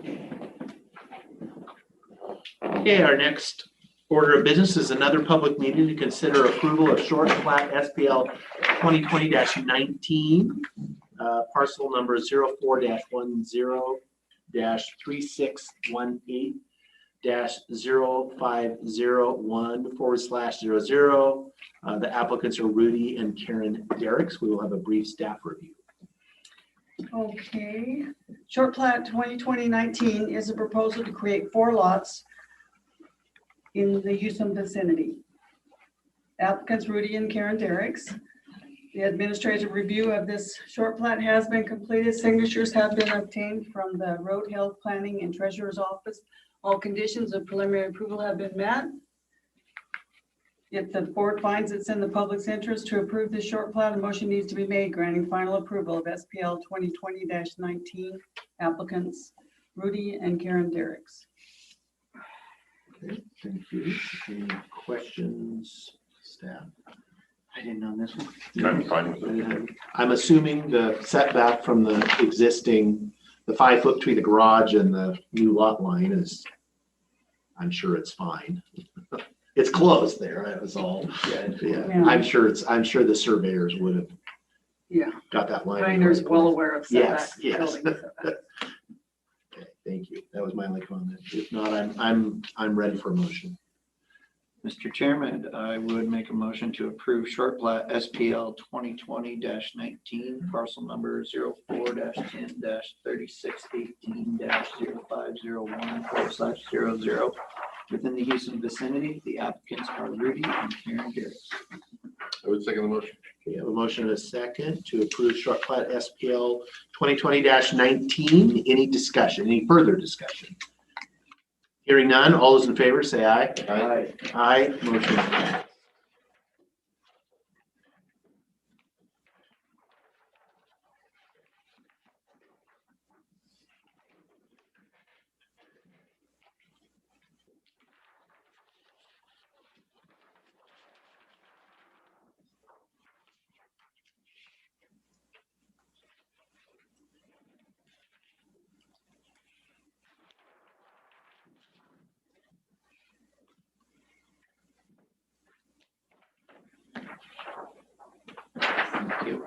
Okay. And our final public meeting is a public meeting to consider approval of short plat SPL 2021-10, parcel number 04-16-3207-7502/00 within the Goldendale vicinity. The applicants are Dustin and Sarah Conroy. We will have yet another staff brief from Okay. Ms. Denise. Thank you. SPL 2021-10 is a proposal to create 3 lots in the Goldendale vicinity. The admin review of this short plat has been completed. Signatures have been obtained from the Road Health Planning and Treasurer's Office. All conditions of preliminary approval have been met. If the board finds it's in the public's interest to approve the short plat, a motion needs to be made granting final approval of SPL 2021-10 applicants Dustin and Sarah Conroy. Okay, any questions? No. Okay, I would entertain a motion then. Mr. Chairman, I would move to accept short plat SPL 2021-10, parcel number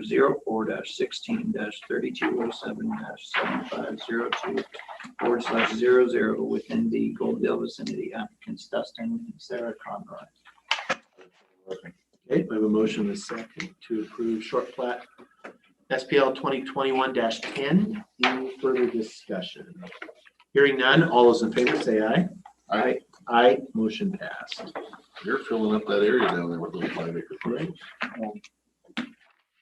Someone's here. Huh? Someone's here. That's what I said. Oh, So they're filling up that area right there with Oh. those 5 acres. There was a lot of push for it out there.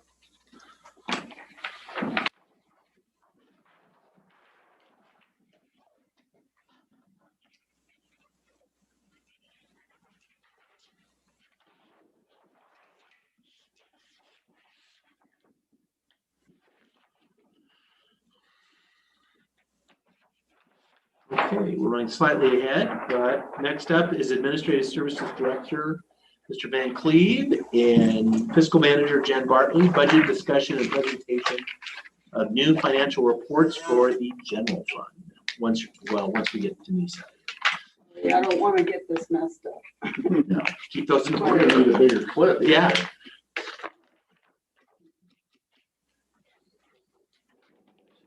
Up before I started talking. Good afternoon. Good afternoon. thank you. You're welcome. This is the same thing, you know. Correct. The same landfill information that I've provided before. Even it's not front and back like mine printed, so. Just gonna let Jen jump in and Okay, the goal of today is to just provide the analysis of the general fund to give some direction going into the 2022 budget development process. So just starting from the beginning on the red tab there, you're going to find county-wide revenue.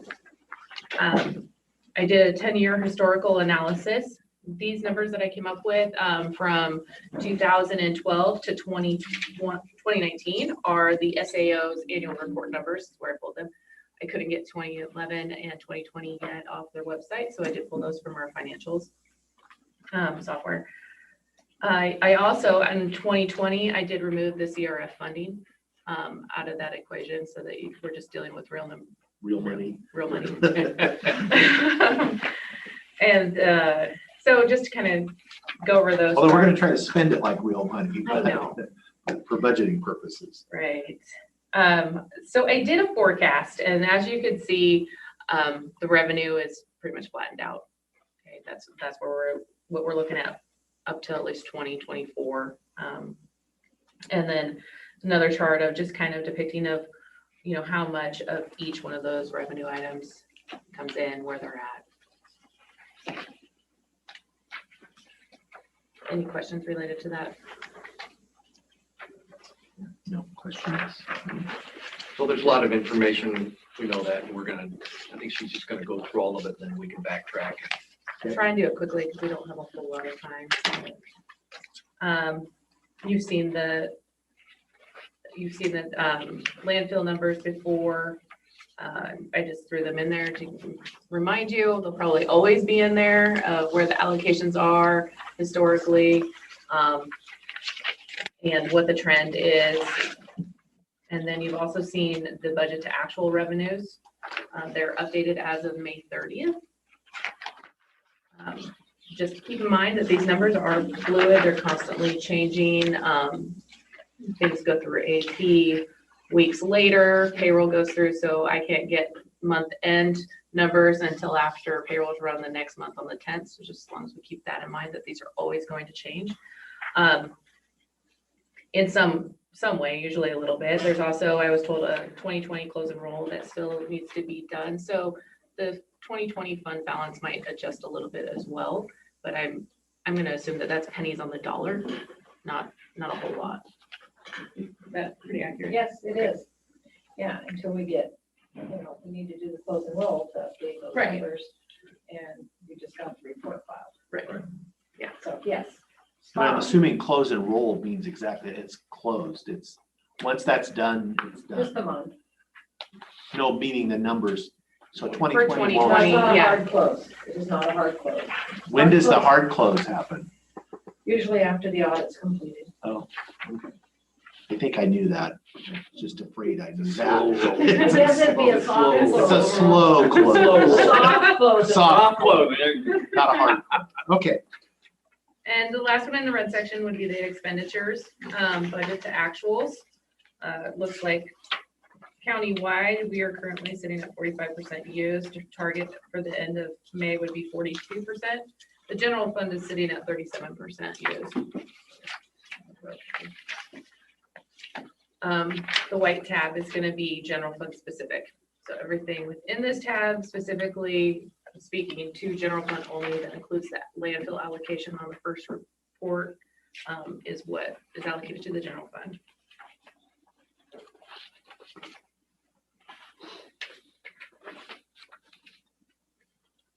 The next page would be the chart depicting fund balance, revenues and expenditures in our ending balance. And you can see in the chart that we're started in 2018 to 2020, we started to dip into fund balance.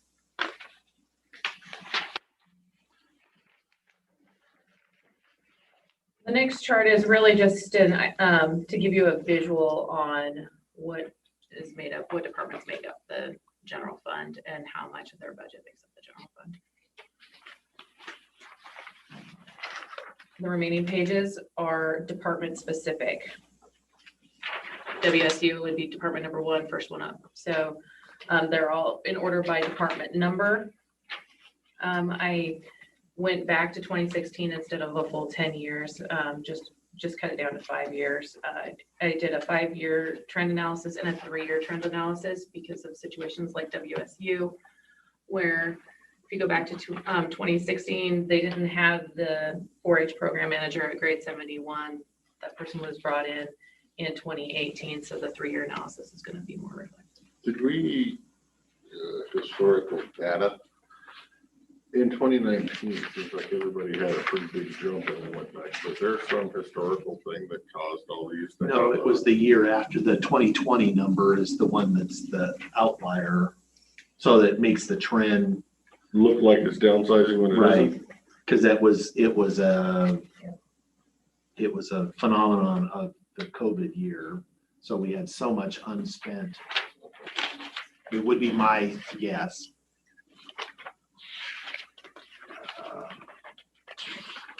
Yes. Yeah, effective 2020.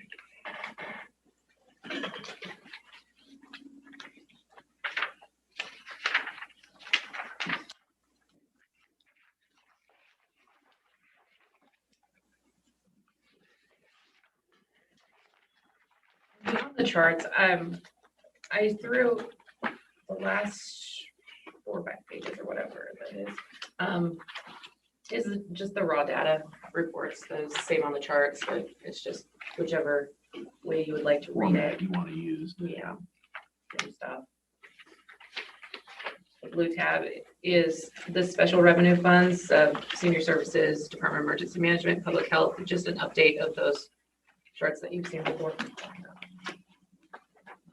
Special emphasis funds.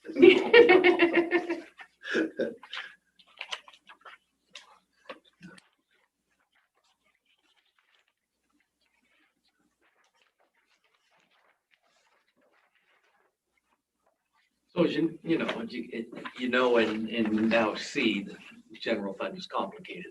Right? Many revenue sources, many points, opportunities for expenditures. I told Jen the ones that jumped out at me, just speaking for myself, were one, the landfill, to show what we know to be true, that it's not declining, but it's probably not raising. Right. It's Plateauing. It's plateauing. I mean, there'll be ups and downs. And then this chart, which Glenn actually predicted before he left, that shows. Now, the challenge is not to overreact or underreact, because we have many other sources of funds. We have one-time funds, so to get where we need to get, we suspect will be a combination of either your lower expenses or your raised revenue, or a little bit of both. And that being said, it's still very complicated but the trend continues. It continues the wrong direction. So, and one-time funds may buy you time, but they won't change the analysis, the trend. Good. They just kick the can down the road another year. So I personally don't like using the one-time funds to offset or procrastinate what needs to be done. And with ARP funds, we cannot do that. Right. They put up barriers and safeguards. Nope. So we realize we're probably not going to get full direction from you today, but we do need to start building the budget. The next step is for Brenda to send out, or one of the next steps, send out the letters so that the departments can gather their numbers and we start pulling these things together. We also know we have the salary survey be underway tomorrow at 11, hopefully it's approved today, and we're negotiating with 5 unions. All 5 bargaining units have full negotiations this fall. So on top of this, we have that. Right.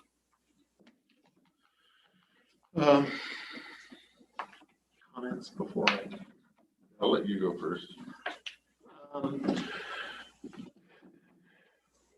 For me, the question that's really in front of us is,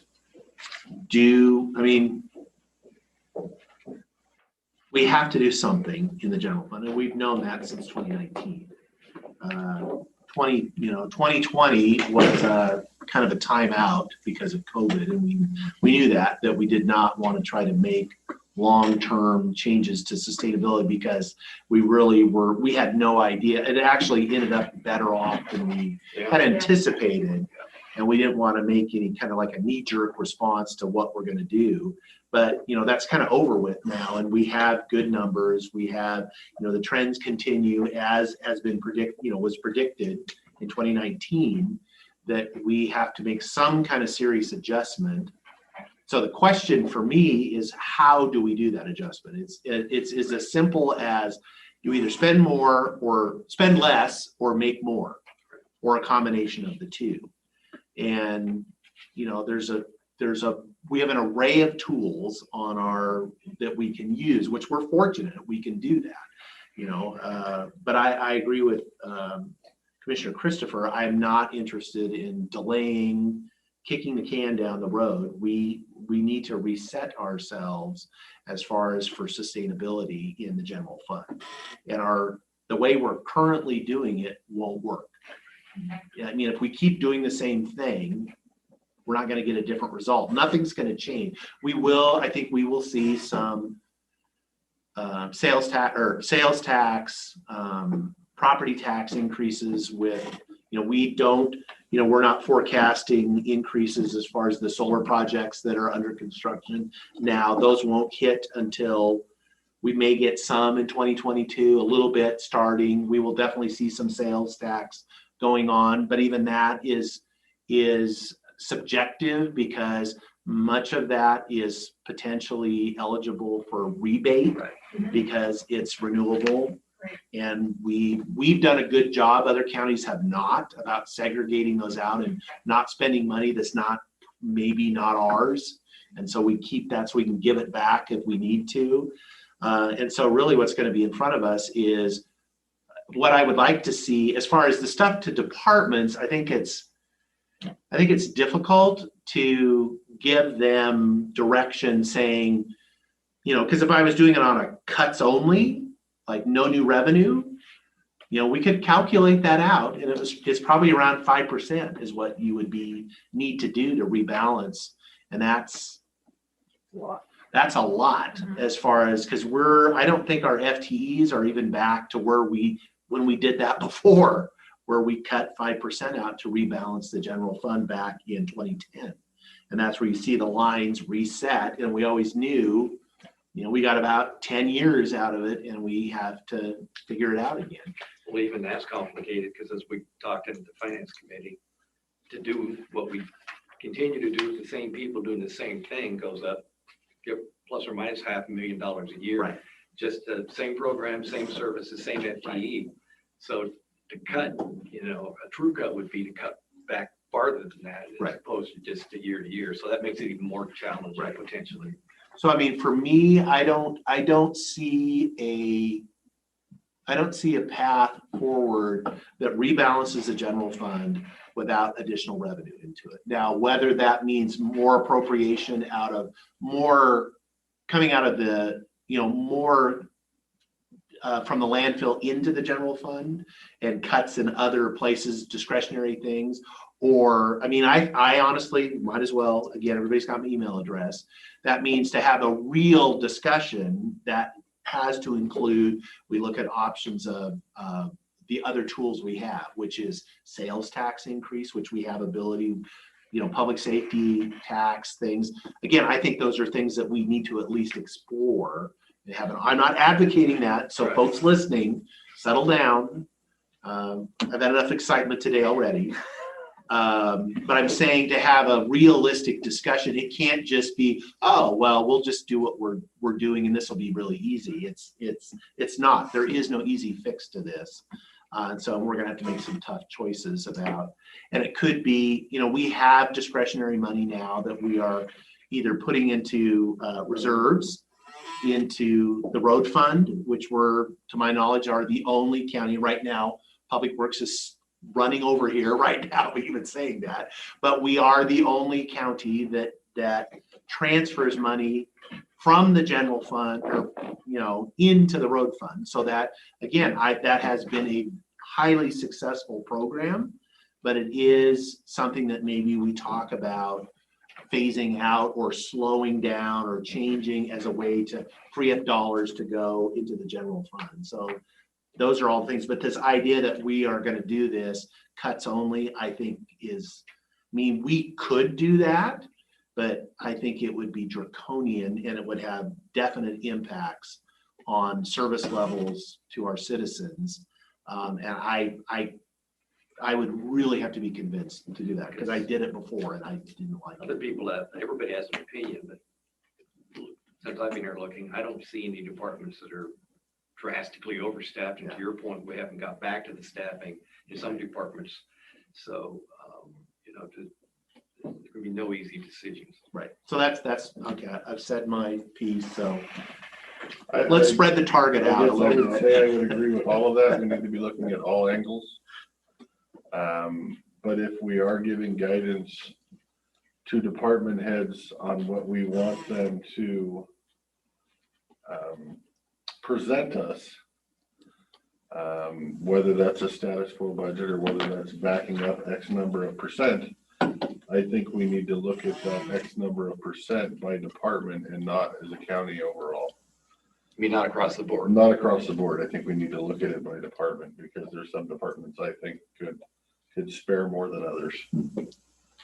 And whether that's, and that's not necessarily an FTE, that's something other, but I think that discussion needs to be had by this board without just giving blanket, telling everybody. The rebuttals have started already. Yeah. I was gonna say, 'cause Unfortunately, they have. Some of them I just don't see any No. issues with. No, that's actually, And I'm Papa Murphy says a quite special fine with today. their department's budget, so I don't want to tell them to cut 4% or 3% Right. or whatever. We need to have that discussion on where we as a board might think there's some cash laying around. Okay. I don't disagree with you, and that was the approach in 2010 when we do it. I just have everybody has their eyes open. That is a tougher conversation with, because then there's winners and losers, and but I supported that 10 years ago because I think each department is different, but it's just being upfront. Along with that point, Commissioner Sauter, the one thing you've said to me, and I think you've discussed at the finance committee, which members are all here, is one thing, I think you brought it up and Glenn asked last year, what did we learn last time? Is we tried to start this process sooner so that we're not making impacts to people On Christmas Eve. Yeah, that was which really happened. bad. So, we're I trying will to, not do that again. we're trying to start the process. You two can do it, but I will not. This is all before I got here. I'm going to fix the problem. We're trying to start Create it a problem.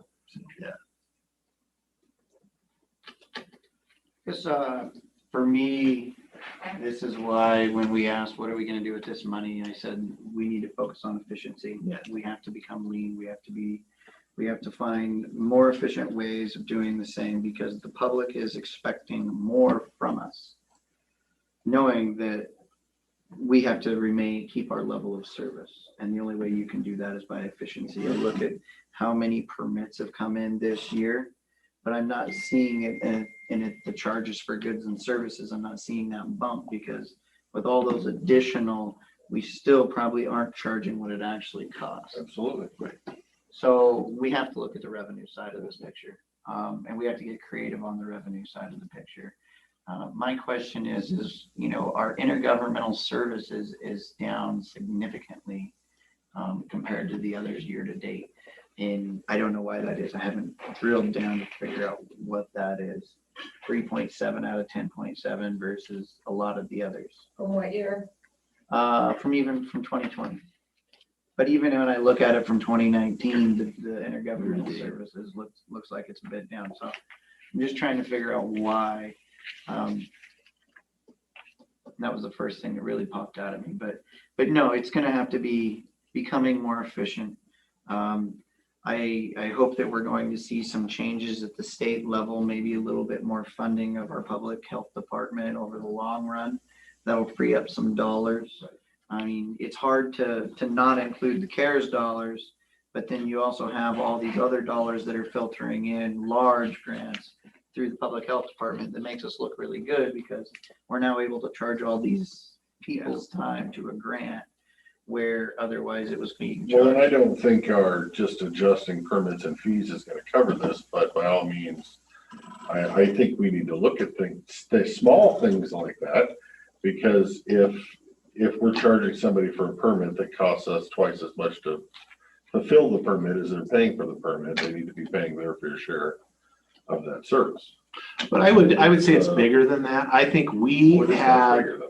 and I'm not talking about to citizens per se, we have subsidized many services with other governments in this county, whether that's cities. Again, bring it on, it's okay. I'm in the mood today, but it is that, and that's great because I think we've always been supportive of that because we could. And there's all, it doesn't matter if you live in the city of Goldendale or the city of White Sand, you're a county resident. And if there is a way for us to help with where we've had surplus, that's a great way to get that benefit out to all the citizens. But over time, we have created an atmosphere where the county pays first, and then other folks, and that's fine as long as we can do it. But if I'm having to cut services to seniors or public health or other stuff, and there's this other book of business that we're doing that we're paying 3/4 of the cost for, that it's not really our thing, that doesn't seem right to me, because it's like we're the ones having to make all the hard choices and not really holding other people accountable. I mean, we have, and I don't know what that is. I'm just saying we need to look at that, because there's things that we're doing that we don't even know we're doing, that we are, we're subsidizing. And we've always been able to do that. And again, as long as we're able to do that, I'm totally fine with that. But if we're not, those are some of the things. So it's not just to people, because I think there's a balance in that too, as far as for, I think to Jake's comment about being efficient, that's the first order of business as far as when it comes to like if I'm, I've bought lots of building permits over the time, and I expect to pay a fair fee for the service I'm getting, but it's also not a blank check where it's like, oh, we'll just cover our cost, whatever those costs are. It's like, no, that's a ridiculous number. And so you have to keep that to that it makes sense for if I'm paying. I mean, it's already I don't want to pick on building department, but that's what I have the most experience with. I think our fees are reasonable, and we are in the ballpark as far as across the state, but they're not insignificant. I mean, if you're building a new house in this county, you're going to pay between $2,000 and $3,000, depending on what the value of the house is for a permit. Granted, in other places that's a bargain, but I also, So you can trade sawdust for that. yeah, true. And again, I think our building permit fees are reasonable, but there is a limit to, and we know we're subsidizing that, and we've been able to. We might need to and maybe have that discussion. I know. So each of these things that you're talking about individually and together probably all require a discussion with someone or some entity. Some will involve the auditor and the treasurer, some will involve other political entities, some will involve all political entities. So how do we turn these discussions, which need to happen, that cover, you've covered a lot of territory in those, and appropriately so, how do we turn those into an action plan? And we've talked about other things over through the finance committee and the board, about other things that can be that may need to be transitioned to a different entity, or the cost transition, to your point. So how do we turn those in the time we have into discussions within and without? I mean, you're talking about fees, so the departments have to be involved. They're going to have to do a fees, study, so to speak, at that To some degree, and to that's some degree, and so I would say that with the fees, to me, that's little tiny number. That's the last thing that's going to fix this. No, I It's not understand. the first thing. But everything involves a discussion with someone to some degree, all of which involve the commissioners, of course. So to have those discussions, if we're able to, before we actually get into the budget, someone may not, it may take a while to work through some of the bigger ones. We're talking about the radio system and the pending upgrade in a couple of years. It's a significant amount of money. So we know that's coming at us.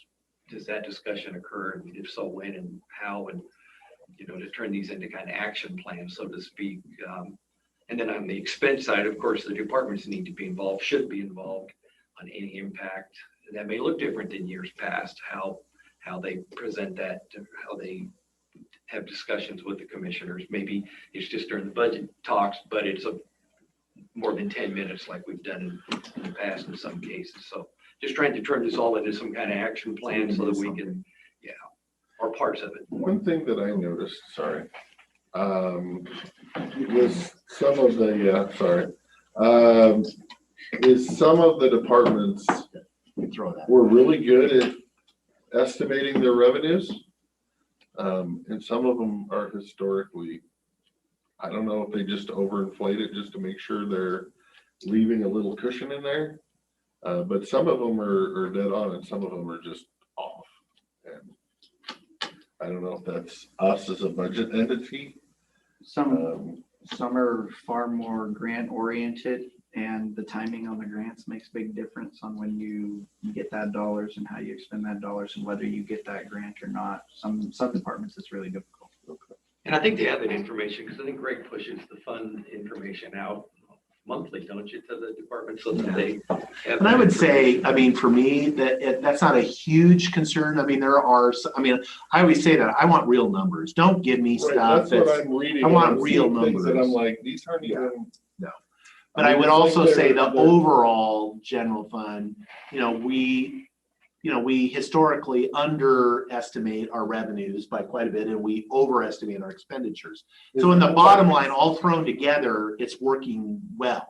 It's just not accurate. It's not to the individual piece, piece. But you do that on purpose, is what you're saying. Absolutely. Yeah, on purpose, because it does, we're being conservative, and I'm fine with that approach as long as it's, but back to something actionable. I mean, for me, talking about fees and all that kind of stuff, to Commissioner Christopher's, that's the little things, that's dust as far as on that. I think we're gonna have to concentrate on a couple, 3 big ticket things that can actually affect it. But even that long-term is not gonna work. Like if we look at, it's easy, where we need to come up with a certain more revenue into the general fund to rebalance if we are do status quo, business as usual, same FTE, basically doing the same book of business. We can accomplish that not easily, but we can do it by, shifting that we're going to phase out the dollars that we're putting into the road fund. And now I didn't hear the screaming just yet, but that's something we can talk about. But that's a significant number that can shift things. But even doing that will still, the bottom line is now instead of putting, 4.9 or 5.5, now we're doing 6.5 into the general. Well, again, that will buy you a couple, 3 years, and then those lines are going to cross again, because the bottom line is the revenue doesn't match the expense. Right. It's that simple. And now it is really your turn. Are you sure? Yes. Anybody else? Of course, that's always going to be the case when taxes can only go up 1%. Right. And if we're honest, right now, inflation's running 8% last I saw. When inflation's running 8%, your tax revenues are going up 1%, you're going to have a delta, and we have to deal with that.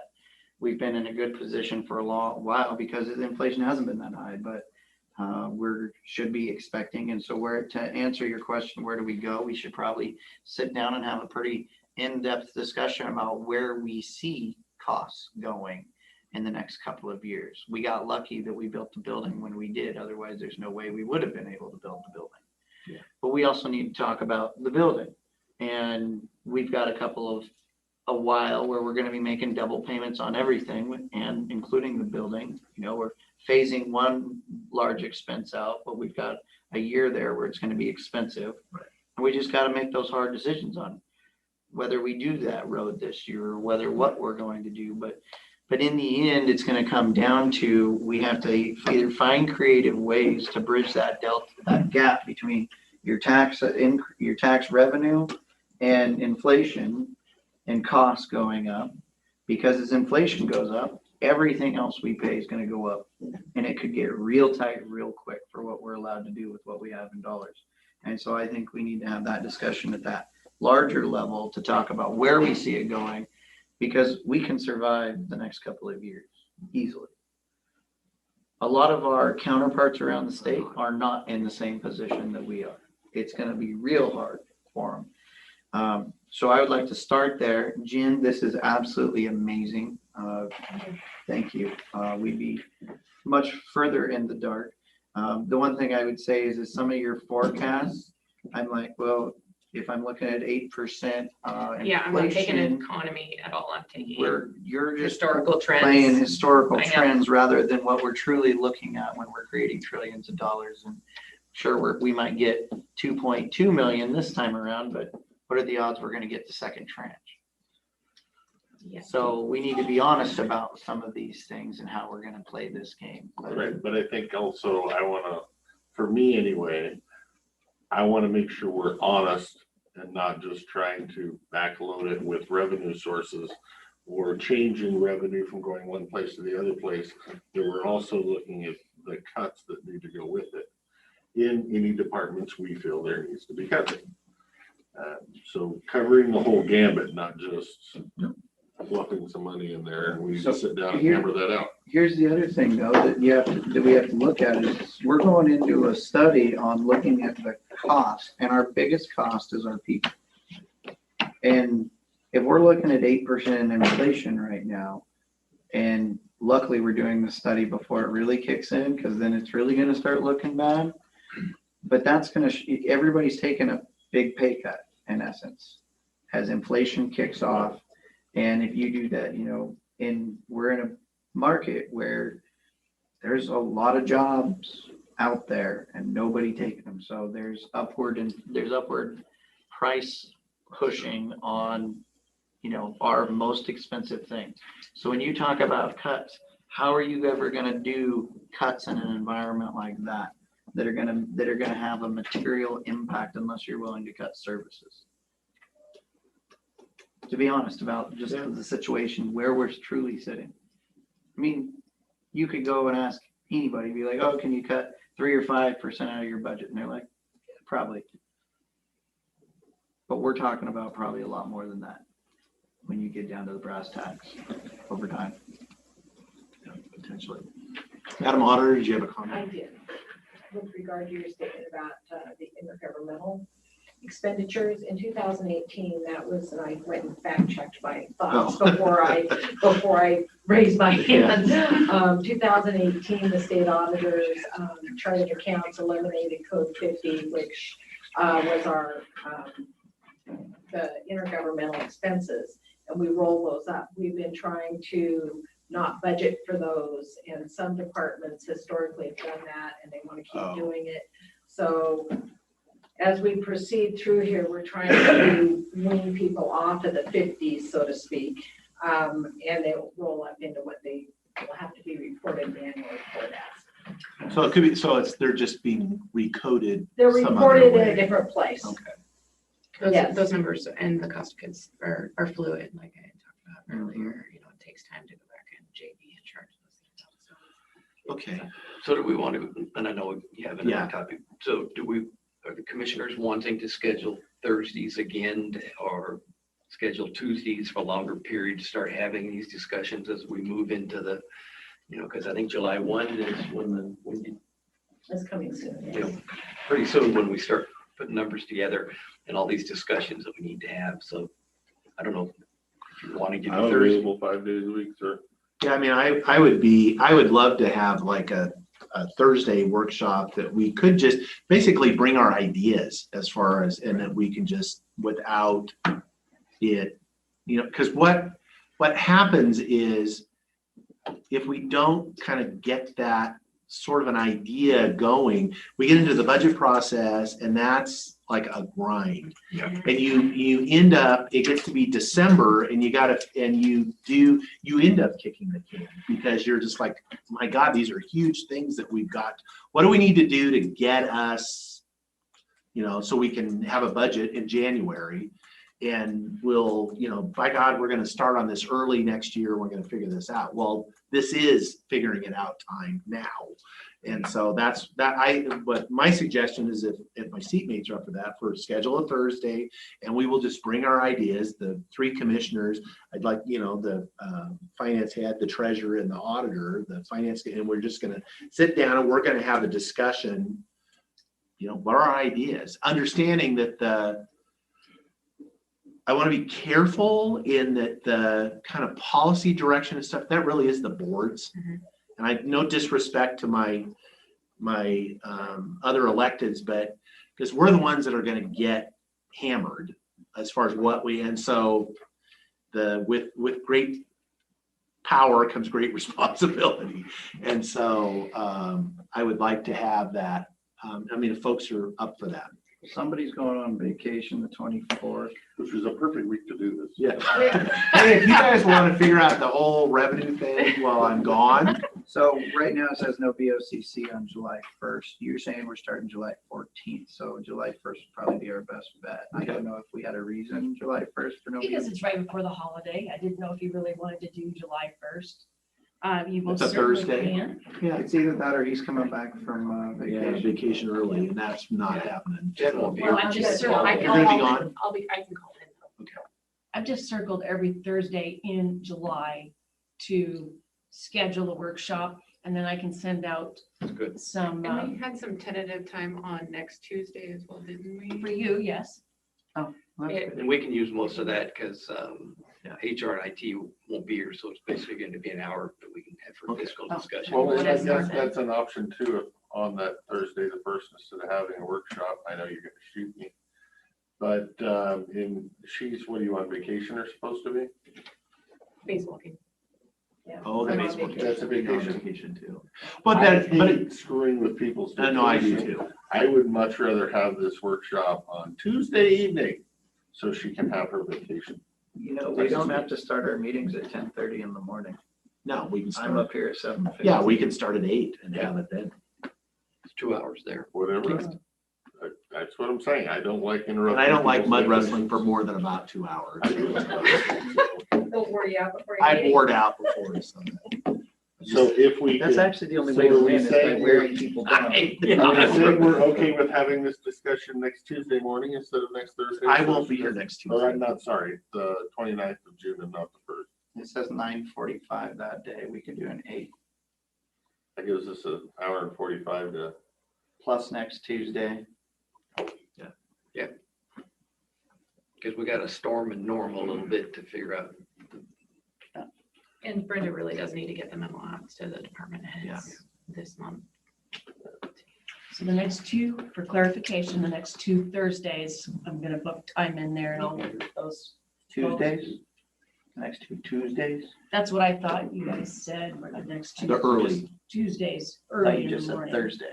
She did, she confused But me. she I had to meant go look at my Tuesday. calendar all over again.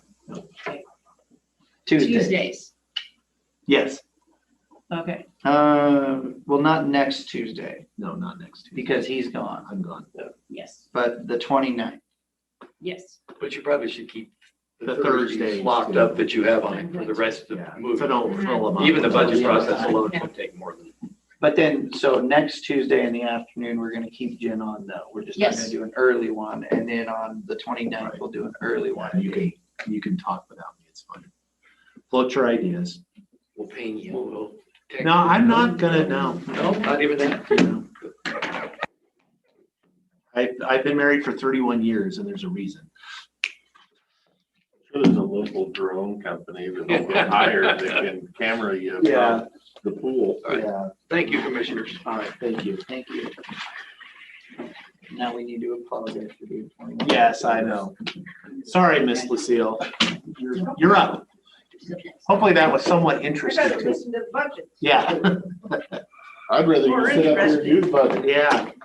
Besides that, I'm behind and I do appreciate, between the virus and the Grange, we were not able to meet, so this resolution didn't get done until I got back from vacation. And so I will read it in and make it part of the, you do have copies of it. Yes, we do. So this has to do with the solar farm development. And this was done at our Grange meeting. Whereas we recognize the need for new technology to provide additional energy resources. And whereas we believe that landowners have a right to dispose of their property in their best interest. And whereas we understand that solar farm companies require large parcels of land for placement of the solar panels. And whereas legislation should be established that restricts solar development in high valuable agricultural land and in areas of residential homes to an area that is less productive and populated, like desert areas or on land not suitable for food production. And whereas more information needs to be provided on the effect the solar panels have on the soil, groundwater, the ecosystem, wildlife, and health issues, which may occur due to the solar panels.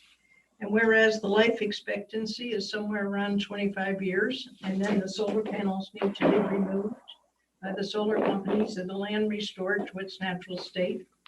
And therefore, be it resolved that solar farm developers be required to prepare detailed plans to be presented to counter authorities where the companies are looking to install the solar panels regarding life cycle, any possible soil contamination that could affect the ecosystem, disposition of the solar panels at the end of the leases, or should the panels fail, where the panels will be disposed. Therefore, be it resolved that Centerville Grange number 81 requests that the Klickitat County Commissioners and the Klickitat County Planning Department extend the moratorium, which I know has happened, to review all the plans of the solar panel companies to ensure that the proposed area, the replacement of the placement of the solar panels is not detrimental to the health and safety of the residents. It was signed by Dean Balish, our master, and Lucille Beavis on the executive committee.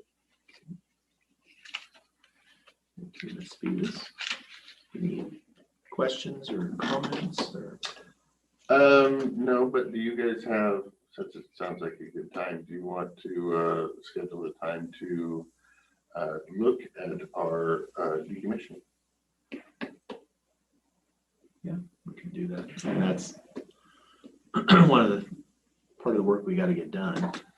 I did have a question, if I could. When the resolution referred to high value farmland, what's the definition of that to you or to the Grange? Productive agricultural land.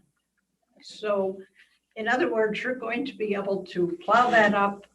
You're not going to have to strip down the rocks because we know in some areas, and especially out there at night, there's a lot of rocks. It's land that has good soil that is therefore productive for wheat or for, we don't grow corn here, but a crop that we grow here. So farmland over Not grazing pasture land. land. Arable land, Yeah. I mean, It's- yeah. plowable, arable. Yeah. Okay. Okay, because that's been one of the terminology that's been kind of bandied about as far as the high value. And I don't know in Washington if we have a specific, in Oregon, land use, their land use, they actually have classifications that go, soil class and different things that go with those. Our soil here, I mean, you can have loam and you can have sand and you can have clay all on the same farm. Right. So we have such a variety here. Okay. But there is some land here that you probably, without doing a lot of work, you wouldn't be able to grow much. It's more pasture land. Okay. So I look at land and the agricultural community as that which you can actually grow crop without. After 9,000 dump trucks full of rock. Right. Okay.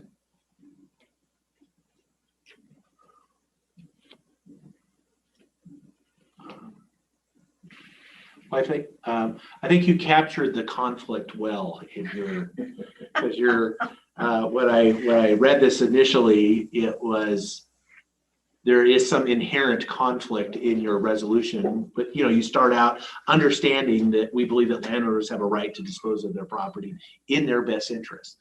And, we understand solar companies need large blocks of land to build these on. But it's however, and that is the conflict that we are all I know. struggling with. And I mean, if we got our way, they'd be in Arizona in sand dunes. Yes. But we still have folks here that are engaged in farming, and they're very concerned that they're losing their land to 25 years of who knows what. And I'm an ex-power company person, 40 years with a power company. Sometimes things don't generate like companies say they do. Our electricity is one thing, but you take the wind, that pretty much went to California. I don't know where this is going, and it may not generate, people get the idea it generates a lot of electricity. And I have no idea what these companies are telling people because they won't let you know. I mean, I don't know what they let you know. So it's kind of hard to say, are they really and truly worth it to what someone may lose? And I sell real estate. And to me, they're definitely going to harm the real estate market. That is my opinion, but I do sell real estate, and I know the value of a lot of those homes out on off Night Road. It became a very popular area, and you just get concerned that they're going to lose in the end. So.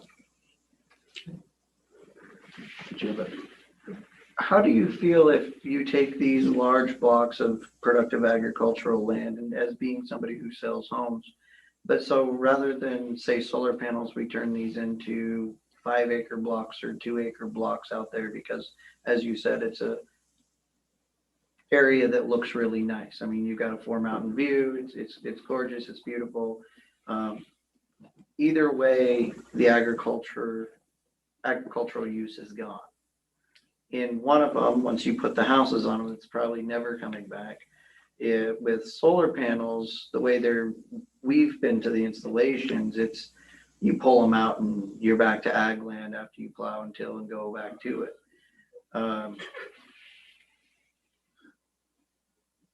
Where do you see that working there? Well, I mean, because in essence, the second thing says you have a right to do with your land.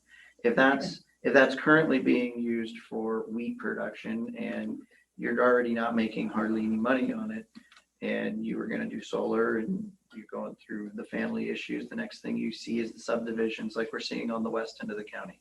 Many subdivisions that we're seeing happening right now. How do we balance that in your mind as looking at it from the Grange's perspective?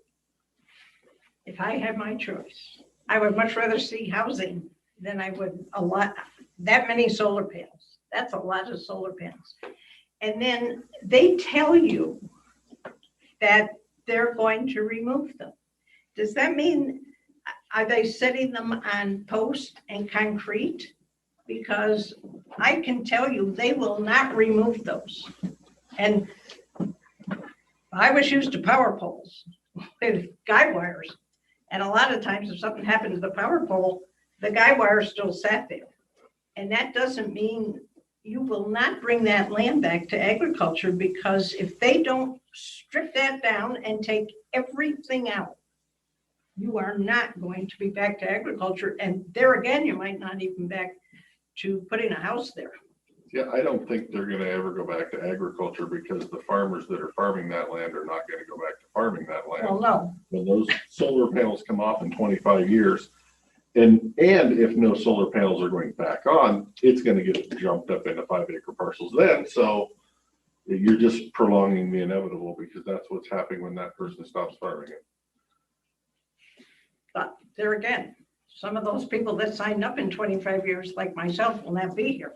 So, you know, I suppose maybe their family, their children or whatever, will have to deal with that. But I'm not sure that. I think, I agree with you that most people would rather look at houses next door than solar panels. That's right. However, I don't want to look at either, but if I had to choose one, I'd pick houses. Okay. it's something to think about because personally, I don't think these companies always give you the details. And a company is here today and tomorrow it's sold to somebody else. So it's just something to look at. Well, I think you're highlighting the need that we are comfortable regardless with our decommissioning plans and what securities and what things, because our decommissioning plans say you will remove absolutely everything and return the land to its original state. That is a condition of approval. And we have to make sure that if how do we have the tools to make sure that happens? So, and I understand that. And 25 years from now, Commissioner, who is going to do that? Are they really going to look at your rules, our county people? No, but there's a security just like anything where, so it's dollars that they have to set aside or some kind of guarantee. And again, I'm not, Have they all done that? well, it's a requirement. They have to, and it has to be a guarantee that is suitable to the board, that it is adequate. And we have struggled with this with wind projects too, because it's the same requirement is when those projects are done, you have to remove everything, including they have to, jackhammer the concrete for those bases down 6 feet or whatever it is.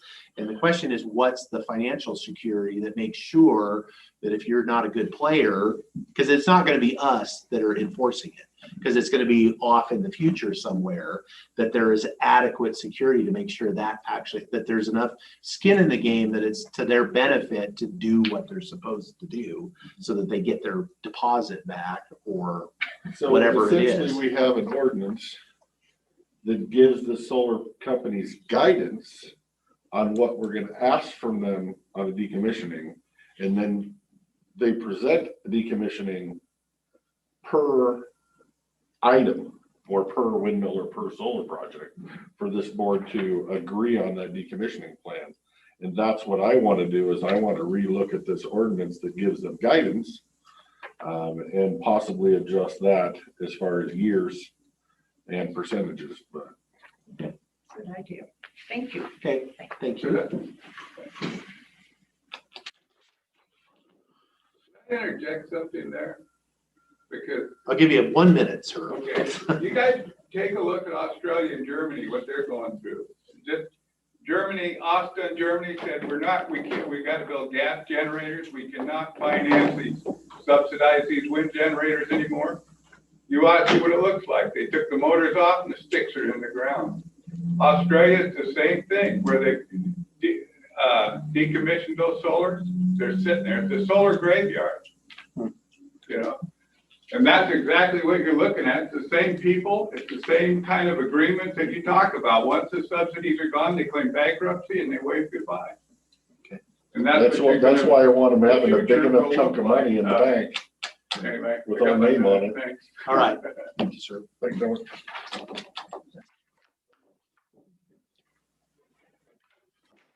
Consent.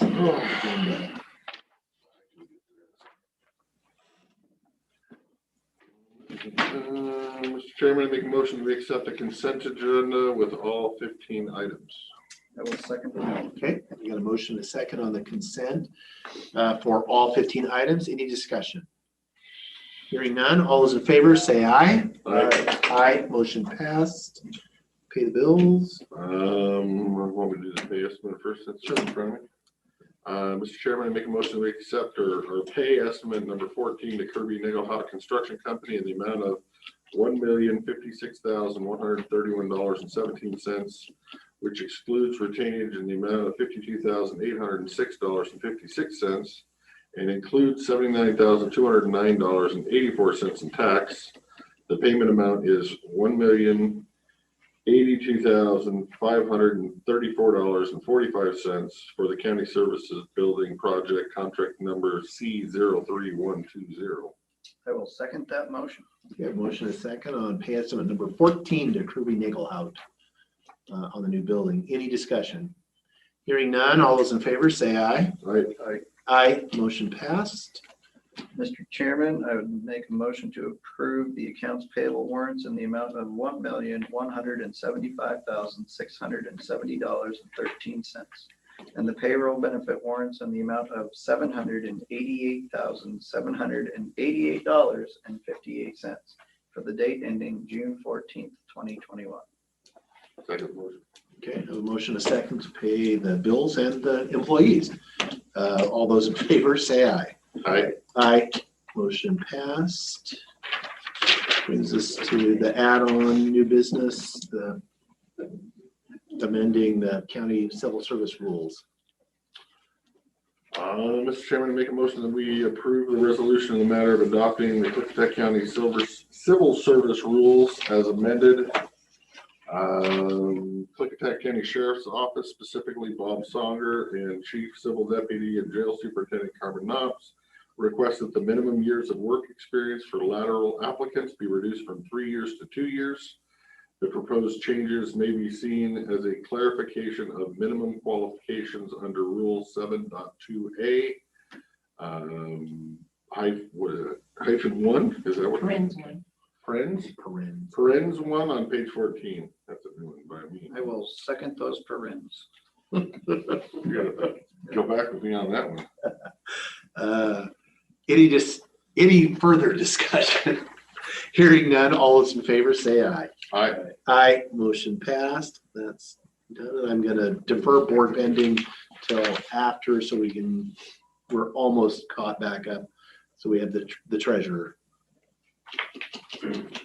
Finance committee update. Well, you got a preview of a lot of it. Yeah. In the earlier budget. There's really not much. Yeah, to add to that. Yeah, and I won't prolong the items.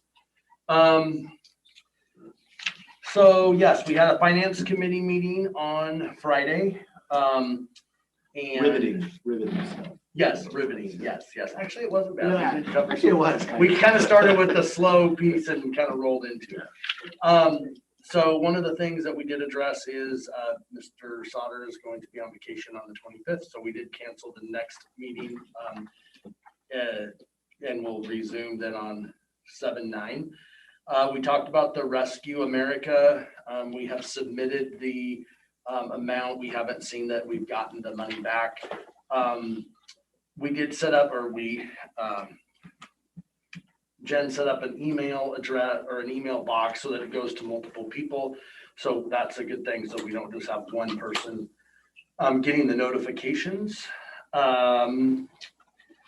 We talked about the budget build process, which I think you guys have talked about ad nauseum. So I don't think we talked about anything that I didn't hear uncovered. So I can go into what we talked about, but it was essentially the same thing.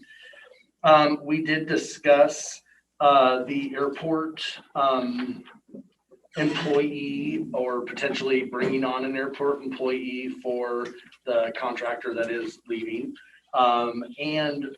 Really the only thing that came, we kind of had a long discussion, but the bottom piece is that the auditor and the treasurer would like to be in the loop if there is some change in the direction. Right now, the Dallas is the physical agent. If that ever, or physical manager, I guess is their title. And so they do the AP and all the cash and everything. So if that did get to the point where we wanted to, or there was some talk of doing something different, we just want to be able to be part of the discussion. But I think it seemed like a good idea of what was going on. We talked about that there's a potential timber sale in the west end of the county on property that is held in trust for Klickitat County by DNR. I'll be honest, I know of none that no revenue I have gotten since 2015. Jake did kind of bring me this, we talked this morning a little bit. He thought it might have been 2009, was it, or something? Anyway, you said it was a while back. So we'll go back and dig up and see kind of how that process worked and talk to other counties. And that was the topics that I had listed on my sheet. Does anybody know where that, I'm sure somebody does, but where that timber sale is, where that piece of land is? It is going up Oak Ridge Road, up by it's on the north end of it. That land was originally going to get logged, and then they were going to lease it to one of the neighboring property owners. The DNR was for turned it into cherry trees, I believe. And that lease since fell through, so it looks like they're going to be replanted. But what I was told is we got about $683 per thousand on the stump, which is really good dollars per the, and we get 75% of that. So it's a fair chunk of change. Somewhere around $1 million off of that. And then next year, there'll be another one coming forward that'll be a little less in terms of likely revenues. Is this another lease thing? I guess No, I'm trying to no, figure out, are they actually going to start managing our forests, or are they only doing it so they can lease it to somebody else? Well, this one originally was going to be the lease, but that fell through. And then the next one is actually just on their regular logging schedule. But that goes back to the HCP, the Habitat Conservation Plan, the Buck Creek, Monte Cristo, Trout Lake area, where most of the acres are held. Yeah. Okay. But that is something in terms of I've been trying to work on for years with DNR and trying to create a sustained yield basis so that we can log, something around an area of 100 to 200 acres a year, which would be revenue that we can actually budget for rather than it just shows up and Greg's like, woohoo! Yeah. Where do I put this? Yeah. Hey, look. To us. Yeah. Well, that's what I was saying. Yeah, any default that we're always the default. I'm trying to figure out if there's been a philosophy change, or if this is just more than likely a one-off kind of a scenario. I have nothing else to add to the finance. Did you? No, I'd say that's an accurate representation of the meeting. The other thing I wanted to bring up is that we did have the surplus sale for the sheriff's property in Lyle. The original bid was 79, or the original price we tried to get the property sold for was 79,000 and some change.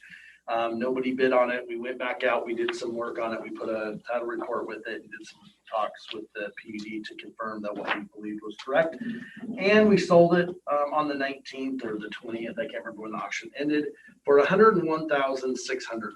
So as I suspected, it went for higher. Couple lessons learned on some of the process for surplus. I think we need to make sure that we start the bids not necessarily at the ground, but they need to be lower so that there's some pieces to get the competitiveness going. I think that was the kicker. I think nobody really wanted to be that person, but I bet you everybody's kicking themselves to be the last guy to click the go button at 79,000 before everything would have changed. So anyway, so that was a good thing. So we've got that done. So that concludes our tax title and surplus sale. So the only thing that we now are working on, and again, we kind of got waylaid with having to redo the surplus for the property in Lyle. I am working with White Salmon, and I haven't visited with him for a week or two, but I will get back on the phone with him. And the old mill site, that is on our radar screen to kind of go through and look at the dollars and cents on that. Other than that, we're just processing REITs. As Brenda said this morning, we are busy as well. And more just normal collection activity moving on into the summer. So I don't have any other items. The one piece that I did while I was listening to the other, I will at the next finance meeting try to bring another debt schedule so we can look at the payments and know what's where and how we plan to do that. So so I will put that on the finance committee meeting for 7/9, and then I'll bring it to the board the following week. Questions? Is there any questions or comments? We're big on comments. I'm good on comments. Any comment? Good job. That's not a comment. All right. Well, it is a comment, right? All right. Thank you, sir. Nope, thank you guys, appreciate it. And I'm gonna go ahead and do, if anybody has any board pending now, I wanna, the prosecuting attorney is asked to be taken last, so, because he's gonna ask for executive session on litigation, so it's usually good to just do that at the end and be done. So board pending, anything anybody wants to bring up? We'll have lots more next week, but. Okay. I had, Rob and I had lunch with Julie from the city of the Dalles about the airport yesterday. And the discussion was namely, do we want to move towards the path of a county employee rather than contract situation? She seemed in favor of that. And then the next question was, well, who's going to be the fiscal sponsor too of everything? And she said that the city at the current time would be willing to continue on that. So we get a lot of benefits from that. They run all the numbers and everything, but they also have their staff attorney is the one that shows up to all the meetings and is working on all that. And that's a large benefit. Well, that was gonna be my question. If the negative, I guess, to having us staff them is we're gonna be doing the legwork on the financials and more hours spent by our people, I would imagine. As opposed to their people. So. Yeah, no, I'm all for if they will continue, because we do get a huge benefit from the city being the fiscal agent for the, because all the AP and everything runs through there, the FAA grants, all that stuff. That's a big But lift. would that change if that airport was a county employee? No, I don't That believe was so. what That was the conversation. conversation. Just hoping They that don't it have wouldn't to go, change. right. This is their piece. So- At least go to her with their. With that question, looking at it, the airport is in Klickitat County in a different state. And where that airport, who should own that airport for the long term? Is it the city? Is it the county? Is it a joint agreement like we've been in this agreement for the last 20 years? 20 years ago, the airport was almost, going to shut down. It's a completely different airport now. It requires a whole nother level of management, which is why we're looking at like a professional employee rather than the contract employees to be, retired for. Yeah. We're a little beyond that. And so that was another question that Rob and I had brought up on it, because the city's changed over 20 years too. Is this something that the city really wants to keep on their books? They're busy and spending money on an airport that's not in their state. True. I mean, they might be willing to get rid of it, but. And if so. It sounds like they put some financial into it, so I can't imagine just checking it off, but maybe if they can keep from putting future financial into it. Yeah, but then we gotta cover their share, so. Which was another question. On a budget tight conscious, yeah. Well, the other question was, we've been putting the same amount of money into that contract for a long time, but every cost have come up and we haven't increased that contract. Now we're looking at rolling over it into a director level position. He's working on the numbers. The question is if we have to pay somebody, to manage it a certain amount of money and it's more than that contract currently is, where's those dollars going to be? Are we going to put in equally? And she came back, I think rightfully, and said, well, we're the ones that have been, bringing the attorney and everything else to the table. So that's a discussion for future. But I think the main thing is if you guys want us to keep moving down this path of making sure that we can hire somebody to manage it and it's the right person and it's something that's going to work. So Yeah. I wanted to bring that in front of you. Okay. For discussion. Yeah, no, I'm supportive as long as it's not predicated on us becoming the fiscal agent. So I'm fine with moving forward as long as I'm not putting myself in line to put more money into the airport. Oh, there's gonna be lots more money put into the Well, airport. I'd rather give it to the Dalles than. You'd rather give the money to the Dalles than airport? Let them have the airport. Oh, no. You're gonna get a hard pushback from me on that. I'm sure I will. Yeah, And that'll make two of us. yeah. We worked really hard. to get Really half hard of to it. get half of it, and we have made significant investments Yes, there. we And it's have. in our county, and it's in our urban growth areas, so. Yes, And it's. and I'm not saying the partnership, I mean, I would say the partnership has worked really well. And there's an argument that it has a certain advantage being jointly owned, because you have 2 congressional districts, 2 states, we have literally qualified for grant funding in both places simultaneously. And that's, We used one as the grant match for the other one, which didn't even seem possible. and that's what I'm, you also have 2 counties paying into it versus just us paying everything. Right. I mean, right now it's 50. That's what I'm saying. I'm not a There's big fan of paying 100%. That's my point. Okay.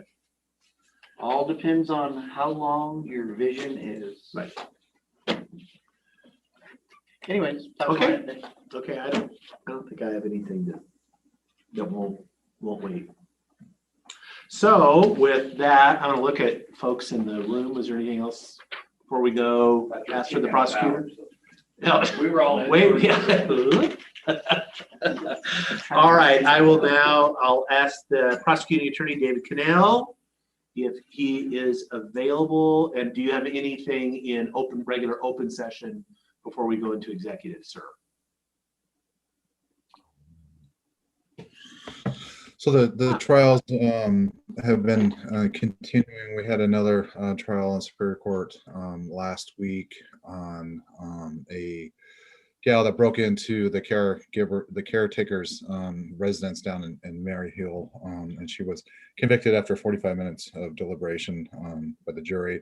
We do have another trials scheduled next week, so things are progressing on that front. On Friday morning, we had a half-day docket for dealing with some Blake resentencing issues.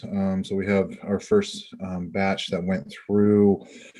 Most of them on agreement, and then quite a few have been set over for contested resentencings on the 21st, and looks like a couple more on in the second week of July. So those are ongoing and probably will be for quite a bit of time. We did get a decision from the Ninth Circuit Appeal that I wish to discuss in detail in the executive, affirming the district court's determination that Tract D is in within the exterior boundaries of the Yakima Nation Reservation, and for the office, our victim witness coordinator position is still open and unfilled. So that's what I know right now. Okay. Any questions for the prosecutor? Open session kind of questions. I didn't hear, you had the trial last week, the trial the week before, was that convicted, or what was the one on that? Yeah, that was 3 weeks ago. So it is generally alternating weeks. We share the one Superior Court judge with Community County. That one, it was actually set by a court commissioner because of a conflict with Superior Court judge. And that was a gentleman that assaulted some officers when he was being taken into custody on a mental health hold. So he was convicted of several counts of assault of law enforcement. Okay. Thank you. Okay, well, how much time do you want to start with as far as Mr. Prosecutor? 15 minutes. 15 minutes. Okay, we will go into executive session in accordance with RCW 42.30.110, paren 1, paren I. Mr. Chairman, would you please ask the people to stop? And would you like me to go ahead and turn everything off? Yeah, I'll ask folks on to leave. This is our last piece of business for the day. I don't anticipate us coming back. There will not be any other business. We can't, in fact, take action in an executive session. And so we're going to start with 15 minutes, which may be extended.